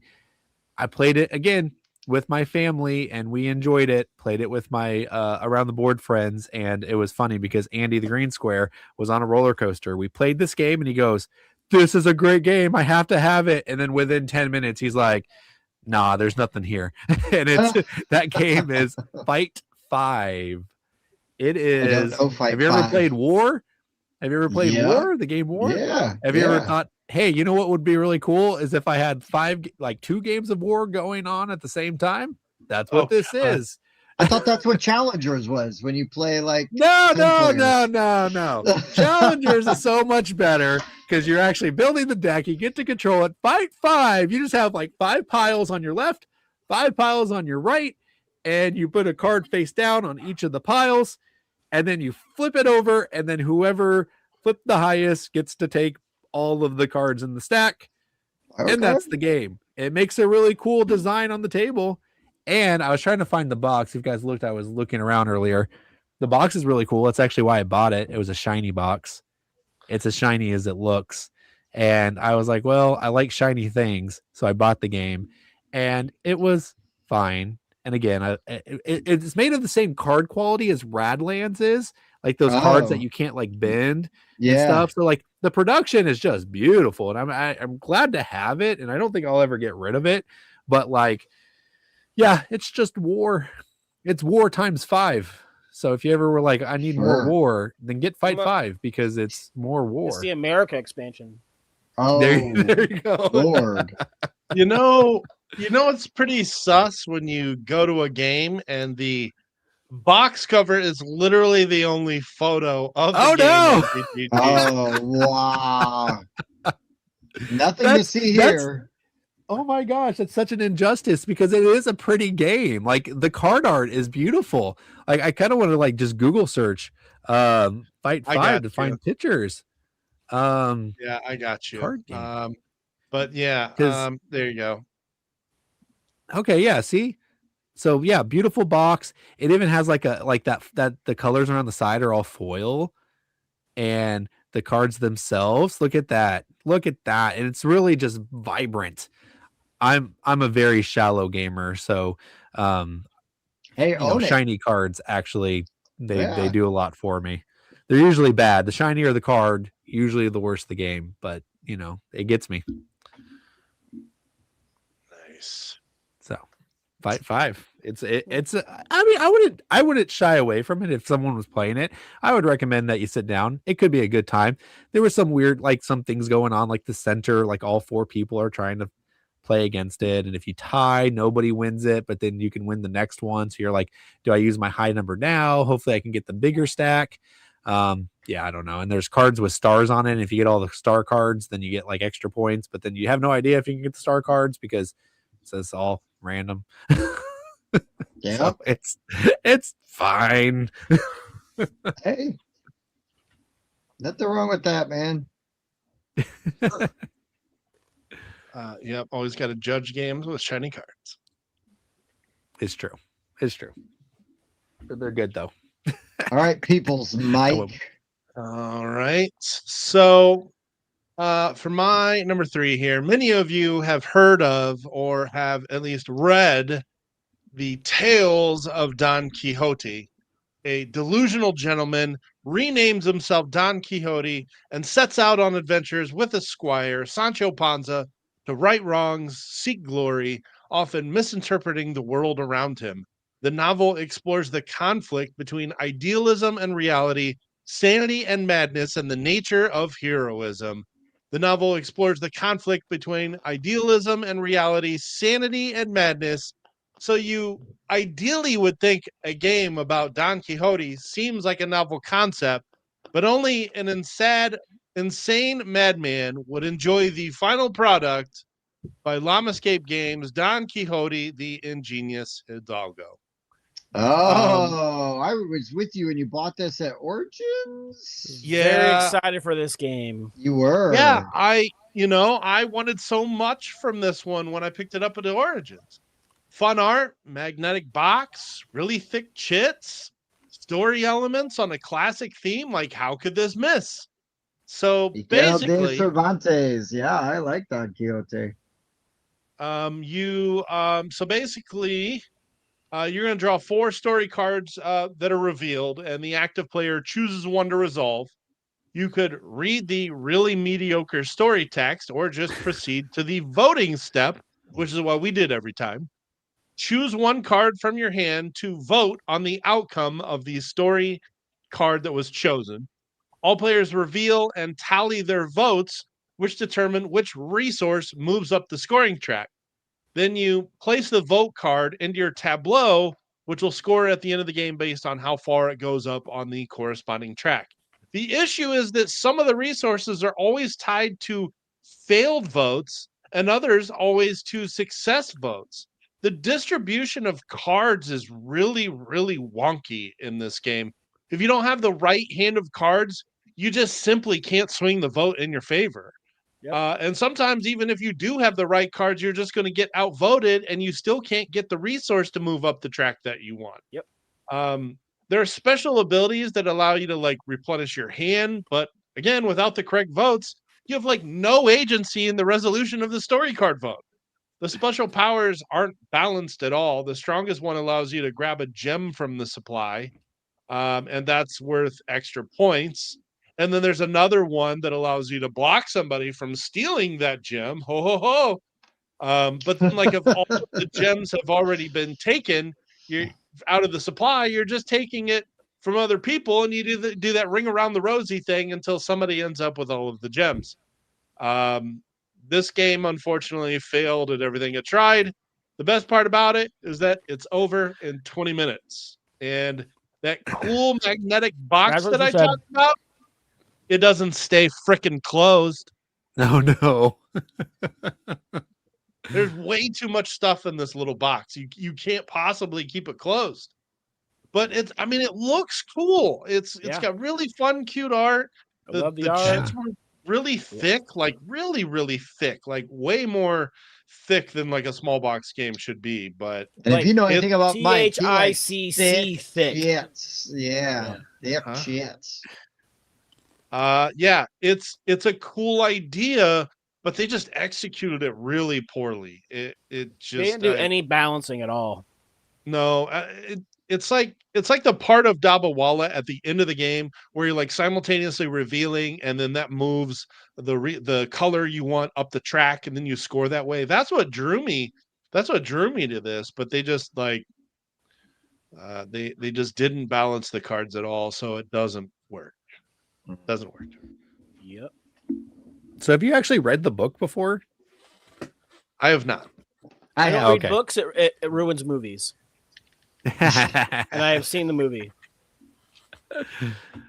I never heard any of that, but it sounded like you were really like reciting this from like a past love or something. So, Google is an incredible thing. Mm-hmm. All right, so I guess that means we get to go back to Bob for his number 2. But first, really hope on the 4th day of Christmas, my true love gave to me 4 whirling derbs, 3 bad teacher wins, 2 letters of love, and a 9-hour game of tag team. Oh, that'd be bad. Yikes.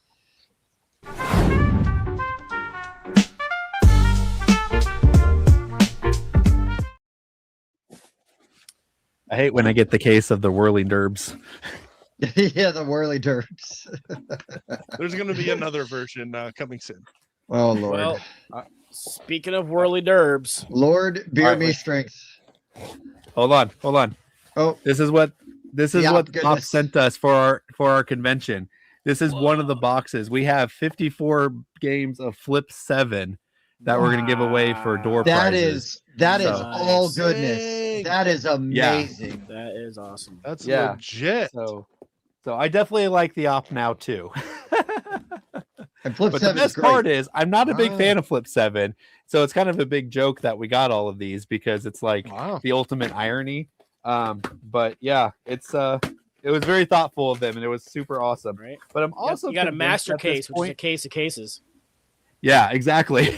Yep. And I'm pretty sure at this point though, no one's actually bought a copy of Flip 7. Did anybody spend money on Flip 7 or were you just given one for free? Okay. I bought like 3 copies. Well, that's working. Yeah, I've given them as gifts. 3 copies. My first one was free. It's like a drug dealer. Yeah. Exactly. I think that's their strategy for this game. It is. They give one away, and the loose game's great. And then they're like, go buy some for your friends. Yeah. So it's a great stocking stuffer. We made a whole show about that. There you go. All right. Though it's a good game, but I'm like, that would have been a disappointing game from last year, I think. It might have been my game of the year last year. It was pretty close. I love it. Pretty close. All right. Hoop.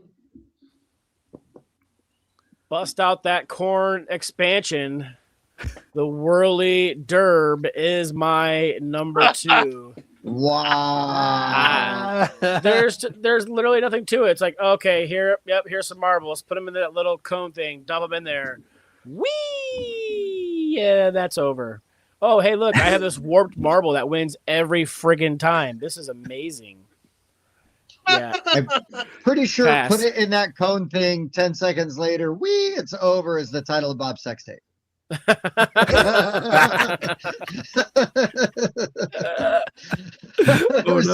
was way too easy to not take that one. Wow. Bob, you're setting me up on a tee tonight, man. Hey, man. I lob them up, you knock them out. That's it. You got it.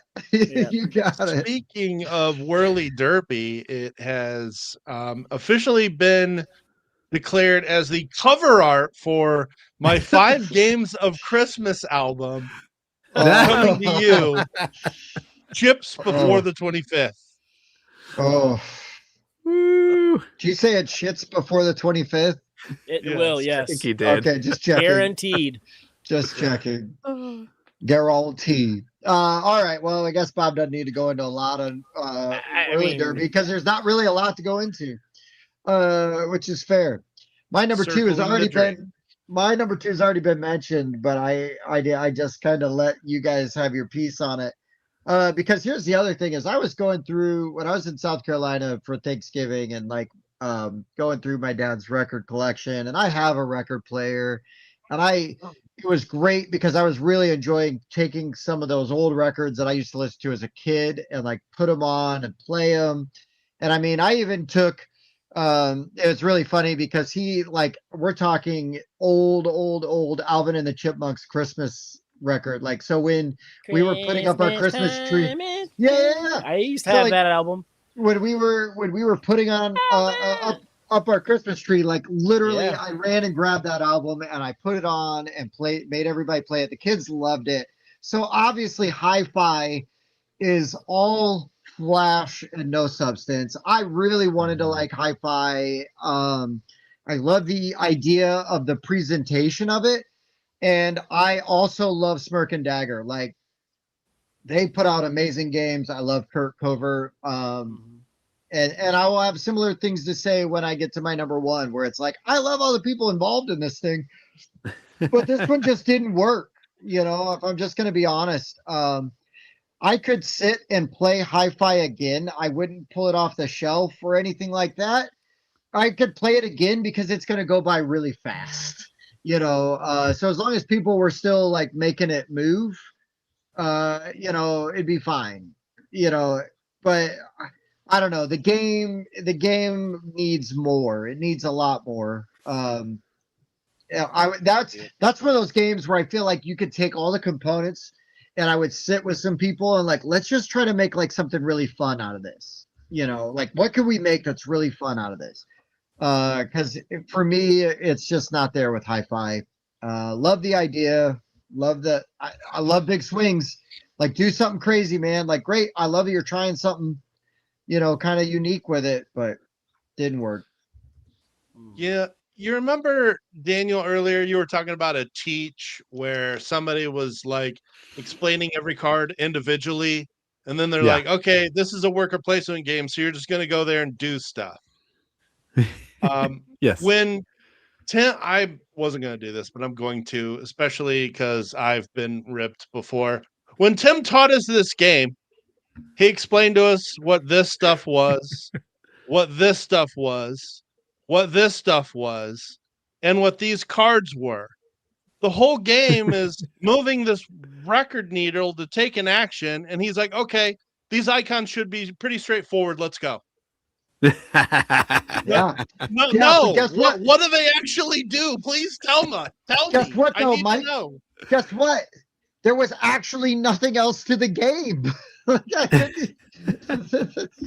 mean, you're not wrong, but there was nothing else to the game. It's like, well, I mean, surely there's got to be something, but no.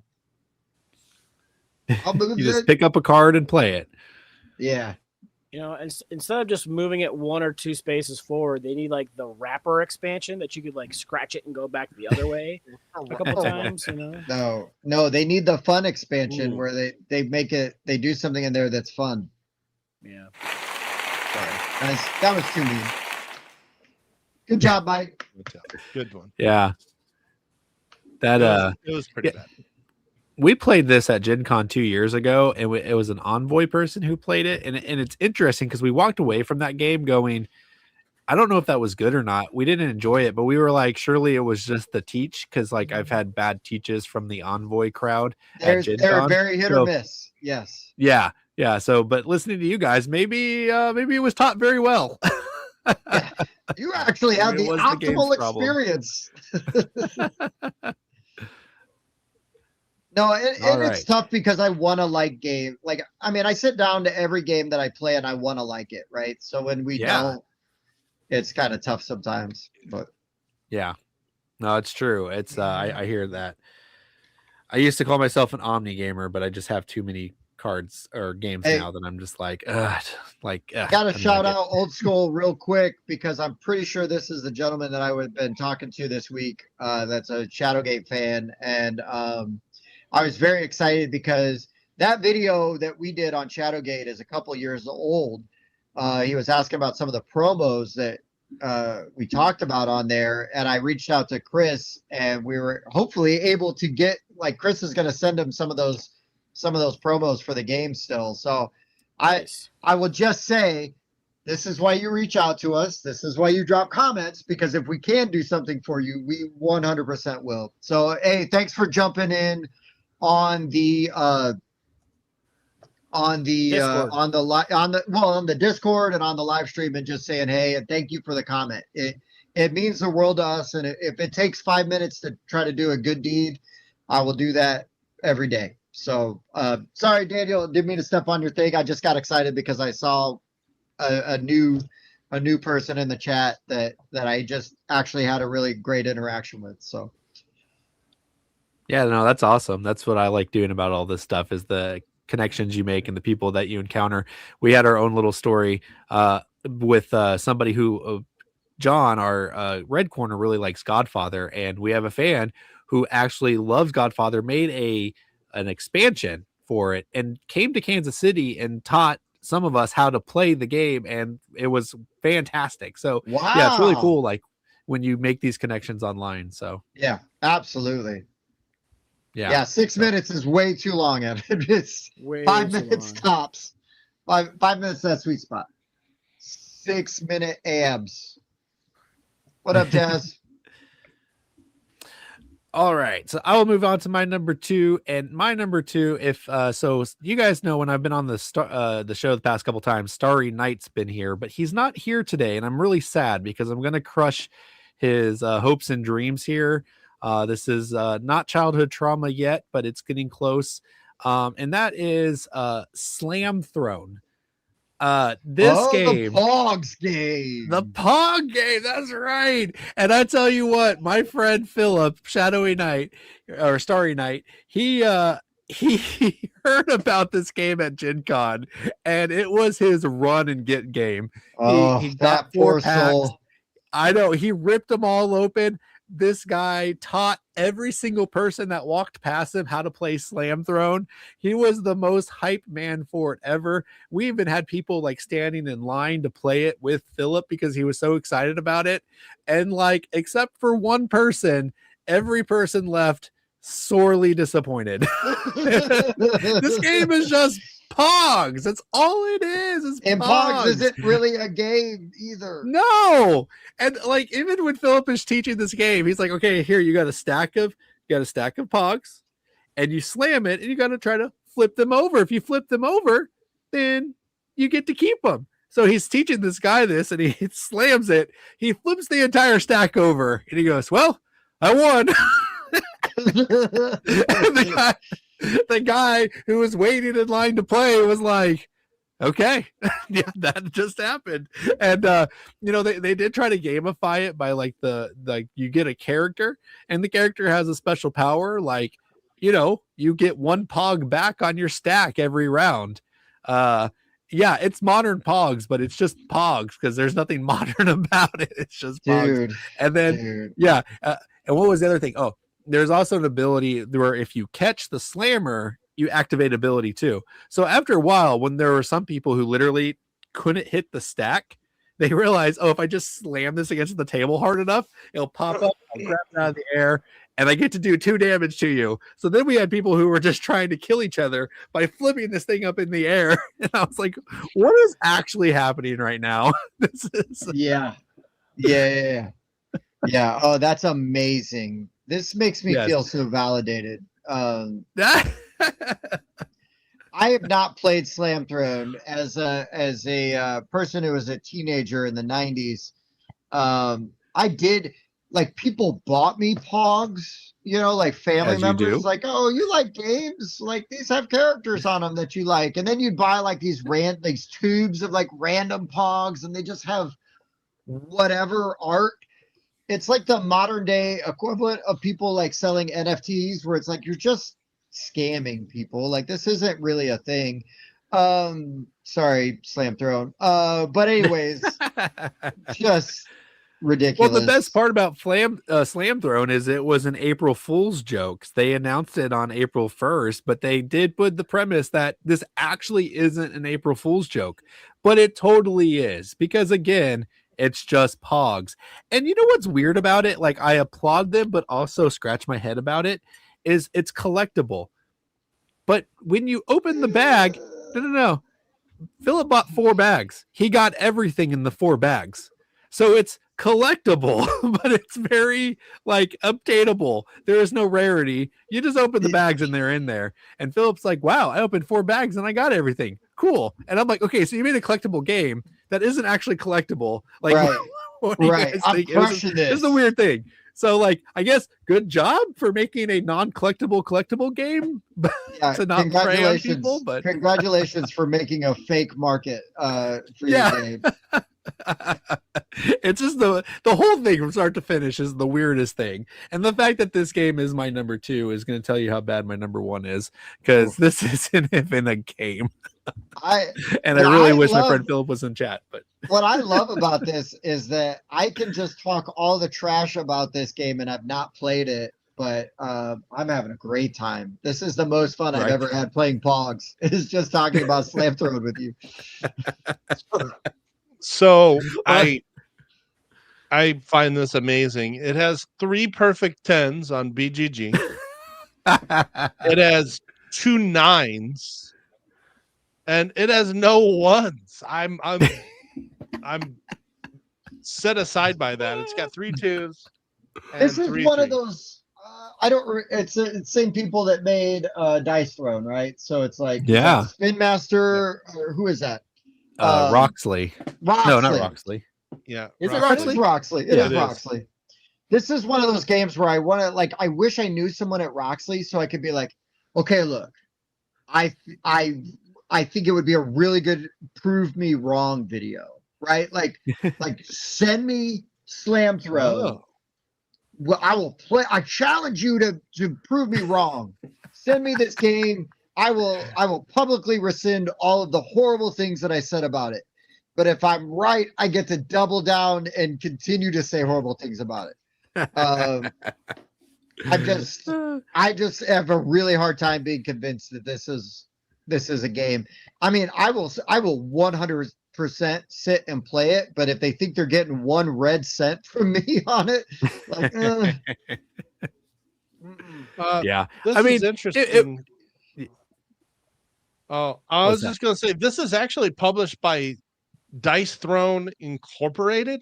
So they created a subsidiary company just for Dice Throne products, apparently. And that's where you're getting all your 10s, is you get all the Dice Throne fanboys and girls. But the designers are Manny Tremblay, Gavin Brown from Roxley, and the other people that designed Dice Throne, of course. So pointy chins galore on all of those hogs. Let's confirm. No, the perfect 10s are okay. This game is a nostalgia grab, is what this is. I mean, they were just, us millennials, or assuming we're close to millennials, if we're not millennials, we are obsessed with nostalgia, and that's all this was. They were like, and how long has there been a push to get Pogs back on the board game scene? There's some big name content creators out there who constantly push for this. So yeah, I think they were just cashing into a nostalgia grab, and hey, you know what? My friend Philip, it was the highlight of Gen Con. So they obviously if he had a great time, I love that he had a great time. I'm not gonna knock that. I love that he had a great time. Your friend Wes says, I love that for him. Yeah, I love that for him. But as a cranky old Gen X hipster, anybody that is going out and advocating for this is full of crap. Well, if anything, it's fun to watch a 40-year-old man glow when he's playing it. So at least there was some enjoyment out of that. Look, if it brought somebody joy, it did its job. The game did its job. So that's awesome. Let's make sure, since it was referenced, let's make sure we get a trigger warning for Tim. We've got 1 pointy chin on one of the pogs here. Yes. Andrew asked if I give a blue cent. I'd say maybe. Oof. Not the red ones. Not the red ones. Those are, I'm keeping those. All right, so this is some crossover for my number 2 here. Already mentioned by Bob. It's Huddle, the fantasy football game. So I'm somebody that loves sports. I love fantasy football. I geek out on it, maybe even more than board games. I created a league for Board Game Rundown and got viewers and designers to join it. I draft like 5 teams every year, but a theme I'm crazy about cannot save this game. I mean, it's basically bid for cards that tell you how many dice to roll, then roll dice and add up the results. Whoever has the highest number wins. That's not even basically, Mike. That is exactly the game. That is, you now know how to play the game. You completely strip the theme away from this game, and it can be absolutely anything. There just wasn't enough. I mean, and they could have maybe done some cool things by okay, well, players from this team have special powers and do this, or maybe they took from baseball highlights where they combine 2 names that are 2 different football players that create a new fun name like Lamar Mahomes or something, but they didn't do any of that. It's just not very good. So do the characters at least have different types of dice you could roll? Is there all this D6s? Character? All D6s, yeah. But some would give you 3 D6s and one would give you 1 D6, right? Yeah, those kickers and defenses, there's a range. You see that little chart? Yeah, it's underneath those chips. It's hard to see. But it's kind of random, like so there's X amount of 3-star players and 4-star players, depending keep going on to the stars right, Mike, you can kind of see the chart. How many dice they roll and different right there it tells you. of course it's covered by a chip. Different do you positions pay for the characters? Have a higher chance of there you go giving you like 5 stars than others. But okay, that's it. It's just not that interesting. Kind of like Hi-Fi, though. I think you take a little bit more time, and you can make like a really badass game out of this. I really think there's still a good game sitting in this box. It's just not in the rules provided. But you could get a playable game out of it. Yeah, well, I'm with Bob. Yeah, well, just right off the bat, I feel like if they put Formula D dice in there, that would be like an improvement. Where like quarterbacks get a D12 that's actually like 5 through 12, or something like that. Look at that. Look at that. Daniel's already like fixing. I know. Good job. Like there's a lot of different things that they could have been done. And then like the first version of the rules were not very good, but that's what was included in the box. And the second edition, you have to go to the website and it still leaves some things out. Didn't come with player aids. It's just there's not enough. I will forgive an indie company for not like sending player aids with a thing. Like that's different. It's the big companies that don't add player aids that I have a problem with. But this game doesn't really need player aids because it is that basic. It's not the player aids, it's the round structure. Sure. That's fair. I won't fight you on that. I mean, I'm just commentary, it helps that turn structure thing does, but like just not enough. Agreed.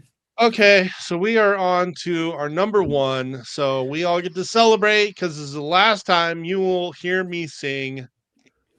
Cheers to that.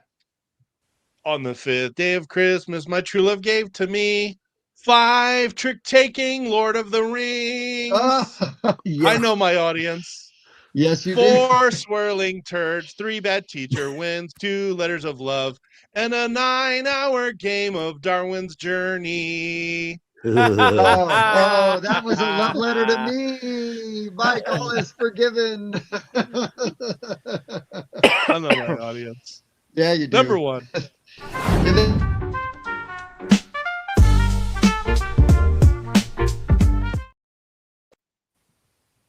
Mike, this is by far the best Christmas song I've ever heard. Yeah, suck it, Mariah Carey. Yeah. All right. Well, good, because it's coming to you soon. Yeah. My number 1 has been mentioned already. Yo estudio español para 7 años en la escuela y yo me encanto Don Quijote, pero no me gusta jugar the game because it was terrible. I really love that like speed up at the end. That was good. I loved the art. Mike bought this. I thought it looked super cute. I like the big chunky Don Quixote figures. The components are nice, and thick. You were gonna say chunky donkey. I like that chunky donkey. Yeah. But no, like the whole, the tilting at windmills and everything. It's just, it's a great story, and I just really feel like this game let the IP down. Like Mike was saying, it's like sometimes you're trying to vote to get things to fail, but then there's just not enough resources. You're just going to be easily outvoted, or you're trying to get things to win. Like the map concept is interesting, and if it would work the way you would want it to, it would be much better. But unfortunately, it just doesn't work the way you want it to. I really think there could be a good game in here, but unfortunately, I am not going to stick around to find out because I did not like what I was doing while I was playing, and it was not an enjoyable time. Yeah, it was bad. Yep. I mean, that's a bummer. Yeah, it was a huge bummer because we watched Don Quixote in Spanish class like every year, and I was very bummed out that this game sucked. I remember discovering this book in sophomore year of high school, and I thought it was amazing and absolutely loved it. And so it's kind of a bummer to hear that the game is subpar. A bummer. Because yeah. I haven't played it with you guys, but No, don't. it sounds like that opportunity is not going to come up. But I will say that your game is automatically at least slightly better than my game, because here's the hot take of the night. Here we go. Let's get that sacred cow out there on the funeral pyre and burn it. Because I absolutely love the people that made this game. But if we're going to be true to ourselves, we're going to be honest. I have the worst game, the game that I do not want to put back on the table this year, and was the lowest ranked game of the 63 that I played this year. It was Galactic Cruise. Whoa. We had a 4.5 hour teach and play. It was way too long, overstayed its welcome. The game does a lot of really, really, really cool things, but it does not come together in a way that is satisfactory for me. Again, to a man, the Kinson Key crew, I think they're all great dudes. I really do. I think they're really cool. I really appreciate everything that they have done, but I just don't think Galactic Cruise is as good as everybody says it is. And I frankly had a pretty terrible time playing it. Because it just drug on and on and on. Such a slog at the beginning. I would not go as far as to say, I know somebody gave it a rating that they laughed at, and they said it was Galactic Snooze. While I think that's hilarious, and I'll repeat it because I think it's funny, I would not assess it to that. Because I think there's really, really good bones in this game, but I do really feel like there's definitely some things you could do to speed this game up. And and we brought up some of our issues with the guys, and they disagree, and so they have the game out the way that they want it to be out in its pure form, and I respect that, but I don't have to like it. So, but I love the dudes, and I honest to God hope that they can separate the criticism from my appreciation of them. But they didn't stick the landing. It took too long to get going. I played too many really good engine builders now where they get cooking really quick and they're really satisfying. But it has some really great mechanics. I love the way you chain some of these actions together, where you put those gears down and you can connect the different action spaces. Some of that stuff is so cool and very ahead of its time. But I think this is a game where they needed to kill some of their darlings and let some of those other mechanics go so that they could streamline it and make it just a little bit faster. So when I was making my list, I just went through and grabbed 8 games I didn't really care for very much that we played this year. This was on my short list. The thing that saved it for me was I do really like that gear mechanism that you put between the actions. Other people can use yours, but they got to pay you type of thing. I thought that was really interesting. Yeah, it does a lot of things I didn't care for, but it took too long to get going. By the time you actually start launching ships, then it starts to pick up, and then it's over, and you want to do more with what you got, and then you can't because it's like one of those engine builders that once your engine's finally doing the cool stuff, the game is over. Right, and that is quickly becoming a fatal flaw for engine builders, and not just sort of that's the quirk with engine builders. No. That's why I like Forges so much, because your engine's going from the get-go, and you're doing all types of stuff, and you're actually having fun with your engine while you're playing. Well, when you get spoiled by games like that, it exposes these kind of games. I think it didn't fall as low Wayne. for me. I've got more of a tolerance for, I think, the longer games I think Tim does. Laceritas and whatnot, I'll sit through them and play through them as a learning game. Well, hold on though. Like I love Speakeasy. That's not a short game. I loved Inventions. That's not a short game. I love Song for War. That's not a short game. If you're going to give me a long game, you need to be able to be engaged the whole time. Yeah, you're not engaged a lot of times. There can be a lot of downtime between turns, right? And that's no fun for anybody. It's beautiful, like to art is fantastic. The upgraded bits are super cool. I don't think it made a lot of sense because like you're trying to like send somebody into space, but then you got to have 2 rooms for 1 dude or 3 rooms for 2 dudes, and then that's it. That's all you're taking up in there. And I asked them about that, and they just thought like, well, it just seemed like it made sense that way. And like, I don't know. To me, if you could just at the beginning like make a 1-room ship, throw a dude in there, and launch him into space, like that would make the game speed up so much faster than having to wait till you have 2-3 rooms built to be able to trigger all the things you want to trigger. And yeah, it takes too long to get going. Yeah.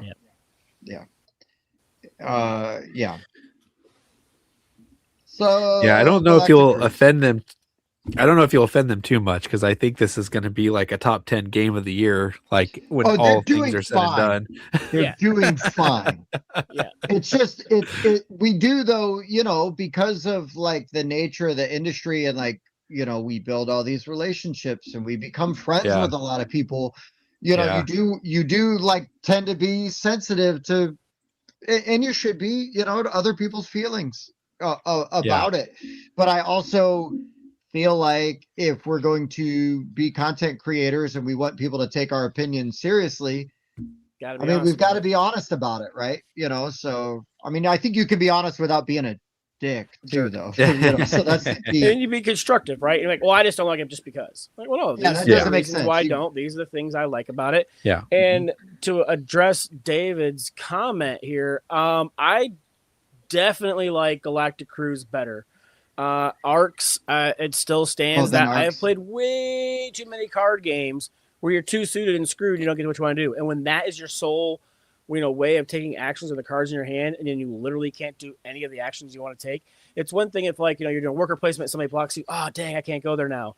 Well, I should have gone there first then, or something like that. But when you just literally for an entire round cannot do any of the actions you want to do because you don't have that suit in your hand, I don't like it's not enjoyable. And then it takes forever to play. It does some things that I enjoy, like the whole like only certain things will score if you trigger those things and say, hey, this action's going to score this turn.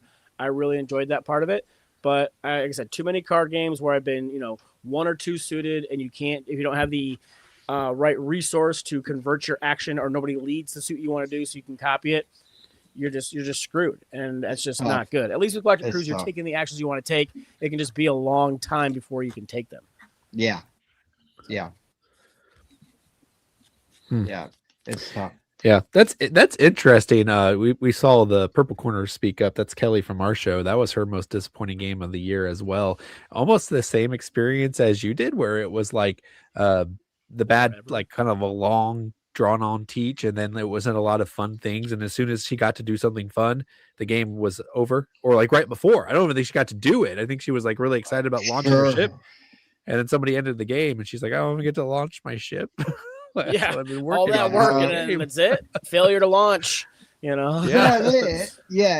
No, and that's tough. That's tough because I just think now with games where they are, I think 10 years ago, even 5 years ago, Galactic Cruise would be groundbreaking because of the mechanics and what it does.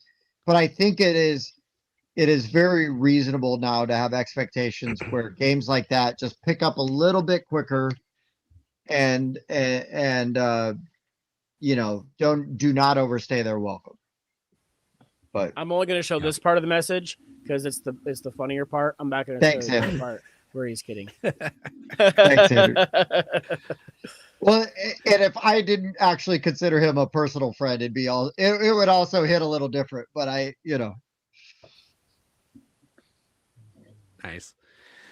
All right. Well, for the eagle eye viewers out there, you guys might figure it out what my number 1 is, because it's been sitting here this entire time. And the first time I was on the show, I got to pick the topic. I picked IP games because I really enjoy good intellectual property games.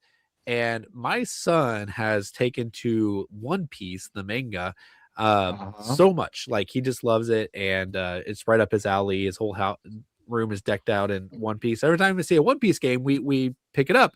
Well, he really enjoys the card game, which is like, it's actually a good card game. It's a collectible card game, but he mostly likes collecting them, kind of like kids do with Pokemon. But then he also, it's like a bento panic. It's like a game where you're like pointing at people and then you get to take their food off their plate. It's like Luffy and One Piece is like super obsessed with food. So that's where the theme is there. But other than that, he's always like, eating. Yeah. Yeah. But other than that, it doesn't really feel like One Piece. Well, then, as Facebook does, it showed me this game, One Piece Adventure Island. There is so much really cool stuff about this game that looks just incredible. And it's Adventure Island because you're on a boat, and I'm trying to find the board here. You're on the boat and you are actually sailing the sea, and you're trying to get to the Grand Line, and things happen, and you visit all the places, and the Navy is also chasing you down, so that, you know, there's different, there's other pirates that you're competing against. They're chasing you down, and you get an entire stack of cards that this is your crew, and there's like 10 different crews you can play. And I'm like, Brendan, this is the game. This game is literally going to be like you're playing One Piece. Yeah. And we got so excited. And we played this game, guys, and it has to be the worst experience I've ever had playing a game. There's nothing about this game that makes sense. I don't even think the rules are correct. I even commented on the Facebook post that convinced me to buy it, and I said, hey, I don't think the rules are correct. And they go, well, you probably don't have our new rules. And I said, where do I find those new rules at? And they never responded to me. So I have to assume that this is how you play the game. And there are things in here that are like, here's an example. Nothing. This guy, this little Tony Chopper here, he's a cute little guy, right? And he levels up. Oh, look at that. He gets super powerful. He can level up 5 times. You know who can't level up 5 times? Luffy? People in these other crews. Like this crew right here. This crew, no one levels up. So how in the world am I going to play with Tony Choppa and get to level up 5 times? But if I play with these guys, I don't know it as well as my son does. The White Beard Pirates, none of them, or I guess Revolutionary Army White Beard Pirate, no one levels up. No one levels up. So you can't even like fight each other. And then they said there's like a competitive and a co-op way to play, and neither of them were clear on what to actually do. And then this is the kicker, guys, because we try to play it and we're trying to figure it out. There's also, there's a lot of kickers here. So there's like these symbols that, like, if you zoom in here, there's these little symbols, and they're like different kind of magics or whatever. Well, if you have this magic, like these two guys have it, this guy doesn't. So if you actually have a card that, you know, you got cards that you can play during the battles, and they'll have those symbols. I can't find them. And it's like you have those symbols, and it's like, if you have that symbol, you can play this card. Okay, well, what if I don't have that symbol? Well, then you can't play the card. And you're just like, okay. Boned. So yeah. And not all the characters have those symbols. Like the Straw Hat crew. Like I think only one person has the symbol of the Straw Hat crew, because they're not all like, you know, the fruit eaters. They don't eat the fruit. So it's like, I'm like, okay. And then we finally are like, whatever, we're just playing through this, and we get to a power, and like when you fight combat, it'll say things like, you know, for every 3, 4, and 6 you lose, they take 2 damage. So so like this guy right here, Brooke, he is going to damage you if he rolls a 3, 4, or 6. Okay. You will have this is the one. He gets a +1 for each of your attack dice. Can you tell me, if you get a 3, 4, and a 6, how a +1's going to help you? And it's for each attack dice. So if I have like 4 attack dice, I get +4. How do I roll a 6 with the +4? This guy actively is worse, or doesn't make any sense at all, because it's like you get a +1. So then we were like, okay, well, what if you like choose to do one or the other. But then the book never tells you like you hit on a 5. So the only way you hit is by using their powers. You hit on a 3, 4, and a 6, but I get a +1 to my die roll.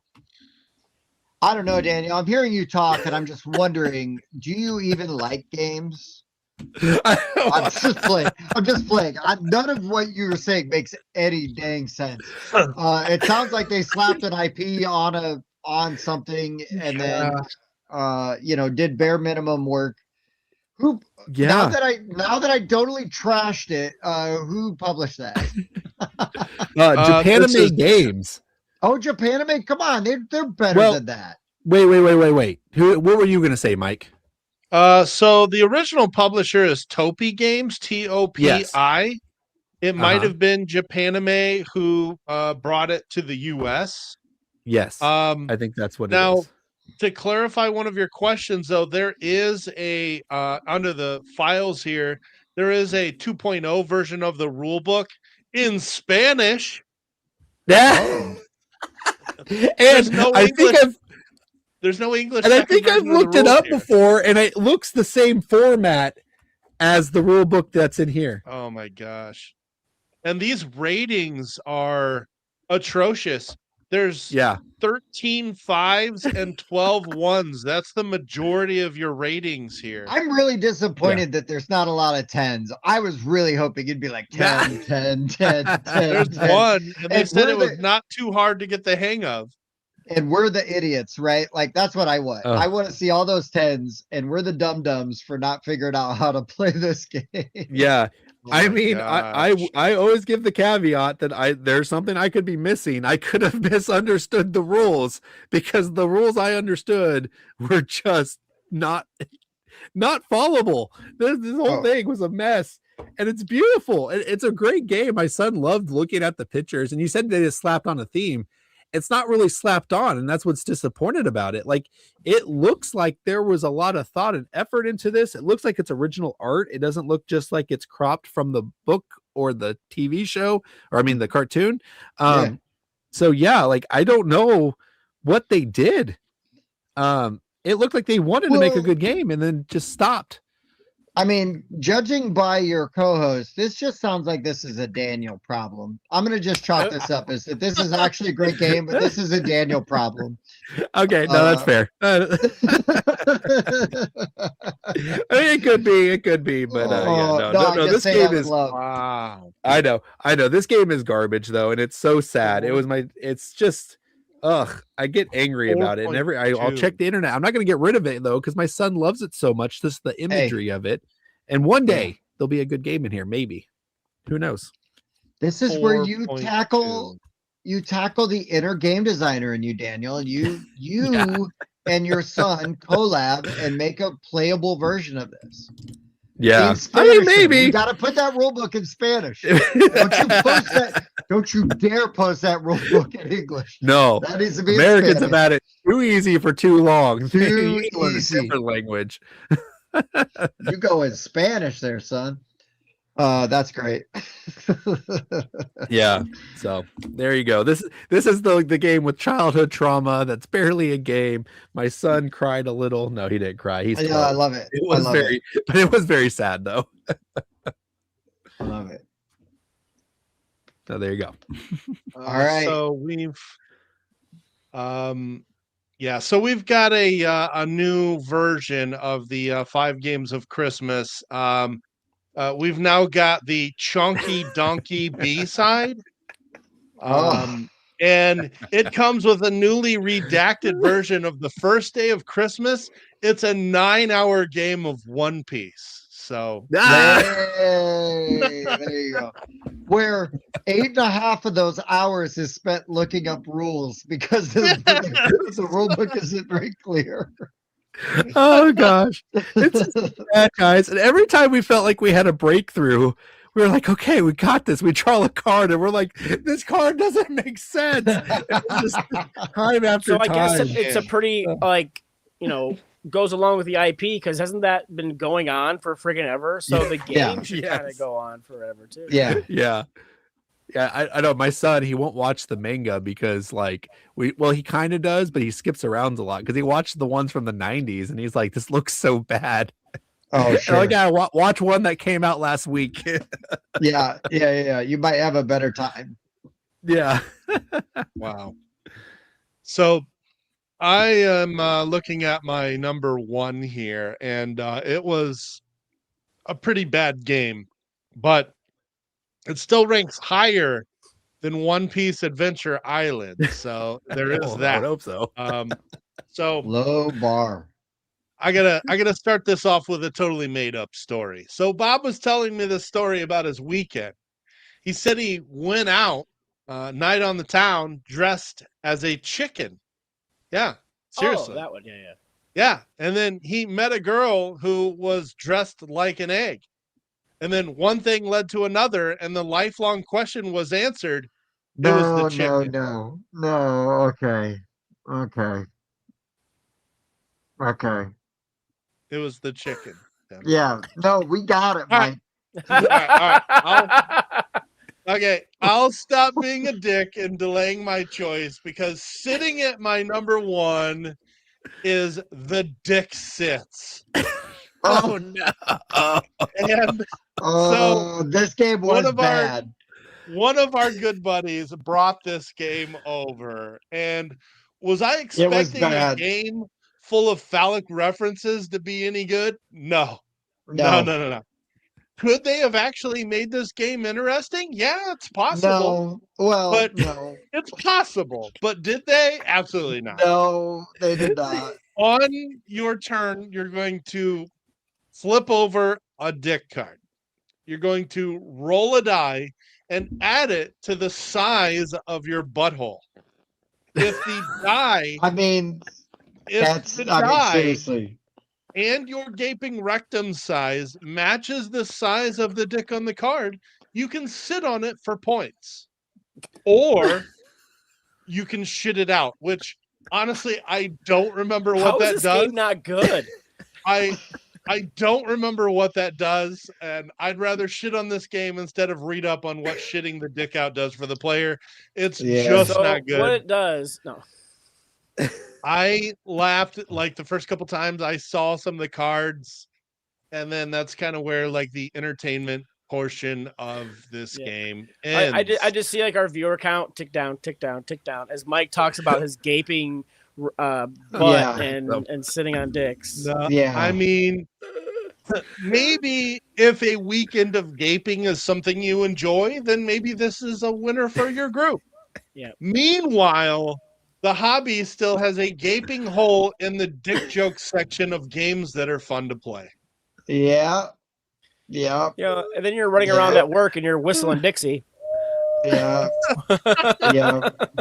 This is just one of those games that, like, honestly, I just never even want to talk about. And I like filthy humor. I'm not above that. But this was like funny in concept and funny, like you said, for like 5 minutes. And then it's like, okay, so that's like it though, right? Like that's everything. Wow. That's everything we're doing. That's it. And I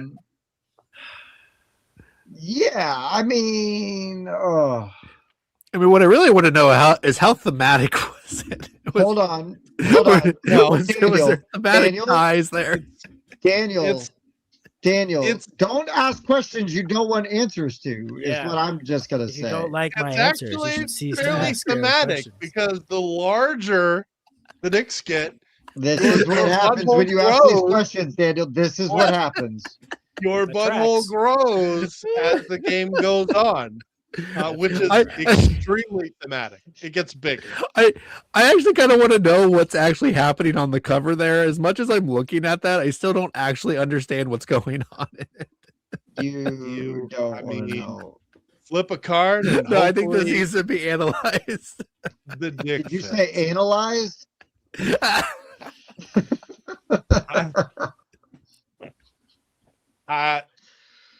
So, there you go.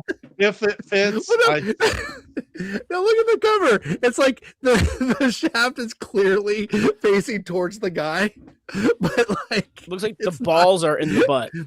But yeah, exactly. It's literally like a merging. You got a little nut cleavage going on. Yeah. Yeah.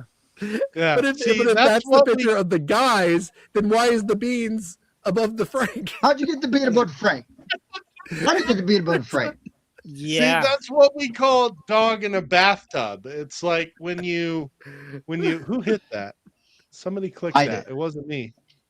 It's what we call dog in a bathtub. You get like both foot in, and then like another foot slides out, and then you get that foot in, and then a different foot slides out. Dog in a bathtub. Oh my God. I don't even. Yeah, I mean, Let's look at the objectively, is this game worse than Galactic Cruise? Yes. It is. It's a Yes, 5-3. This is still higher than One Piece Adventure Island. I would rather gets the play humor One vote. Piece. Oh, it Yeah. gets It's all 88 ones and tens. Oh, 1s and 10s. Oh my gosh, just like Bob 60. So here's what we're gonna do: is we're all gonna guest spot at some point in time on around the board, and it doesn't matter what the topic is, whether it's games to start your collection, your favorite games, Games to take that to your family's house for Thanksgiving. Exactly. We're all Christmas. just gonna pitch Dixits as hard as we can. It's hard. I meant that. I meant That is that what you do. the way that I said it. Dixit Not Safe for Work edition. Wait a minute. Hold Oh, on. that- Go, scroll back up.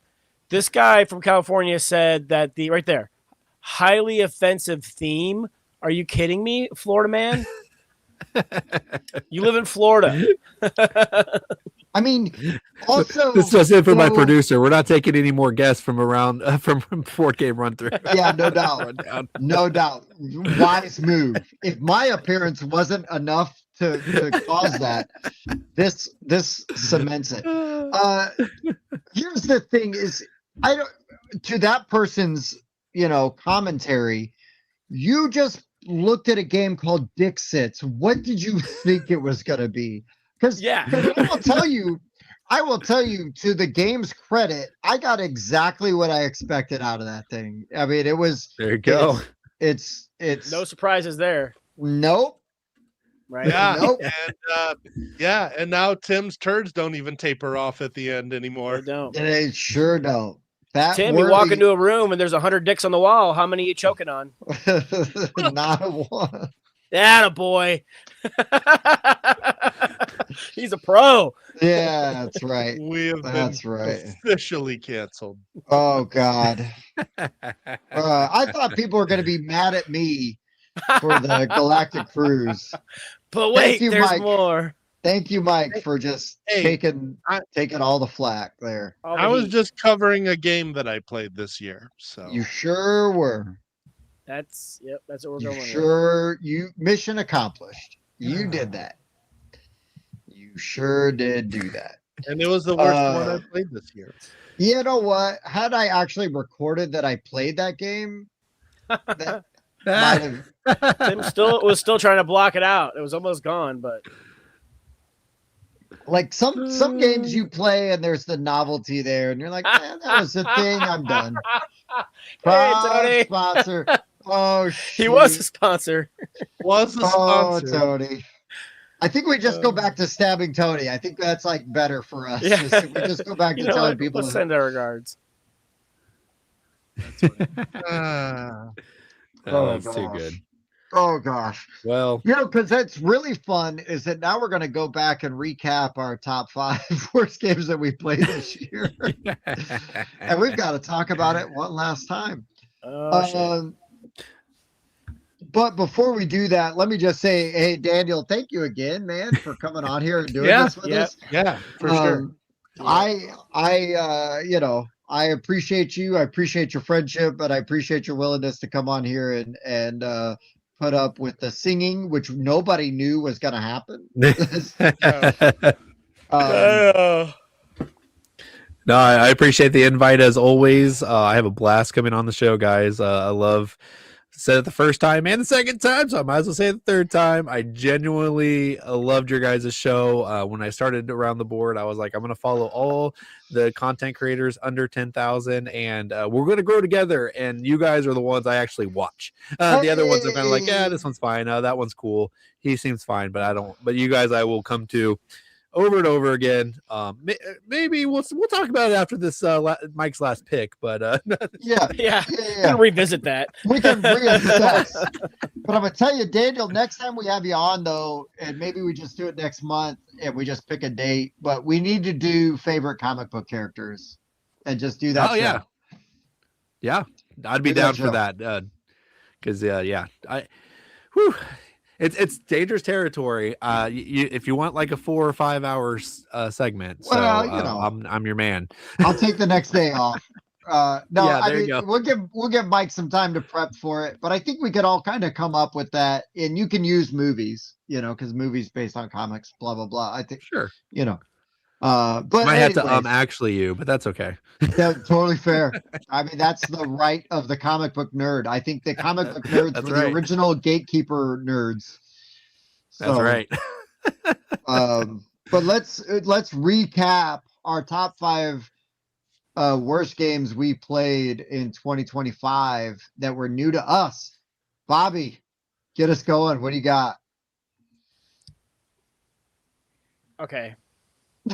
Sorry, I'm still thinking about Mike. Yeah, we all are. Thoughts and prayers. That's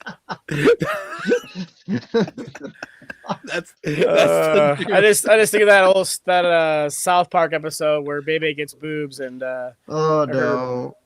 Yeah. Just stop. I'm done. All right. My number 5. Yeah. Please. Please, for the love of God, what is your number 5? Was Metal Gear Solid, the board game. Legit. Yeah. Number 4 was Hi-Fi. Number 3, Huddle. Number 2, the Whirly Derby. And number 1, with a lance to the windmill, was Don Quixote, the Ingenious Hidalgo. Yeah, that's rough, man. That's rough. Okay, so my number 5 was Street Fighter 5. It's just missing something, but not terrible. My number 4 was the Lord of the Rings trick-taking game. I'm just gonna say do better. My number 3 is Tacta from the Op, who I love the Op. Number 2 is Hi-Fi.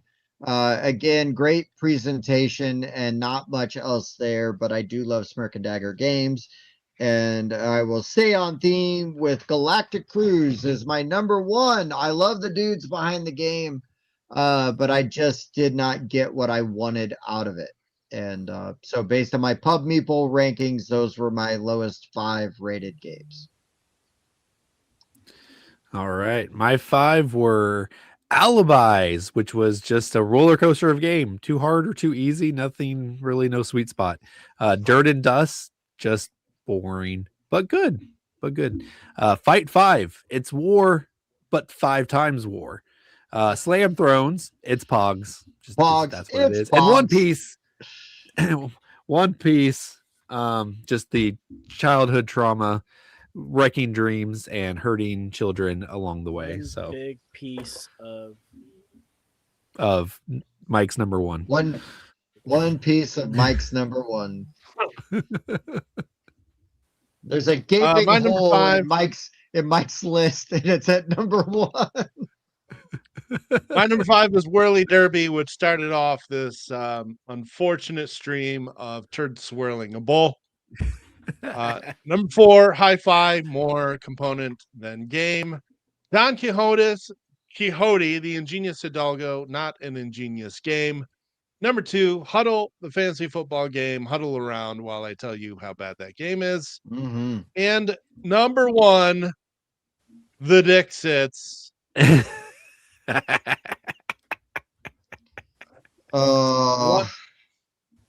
love that it's Bob and I in that picture.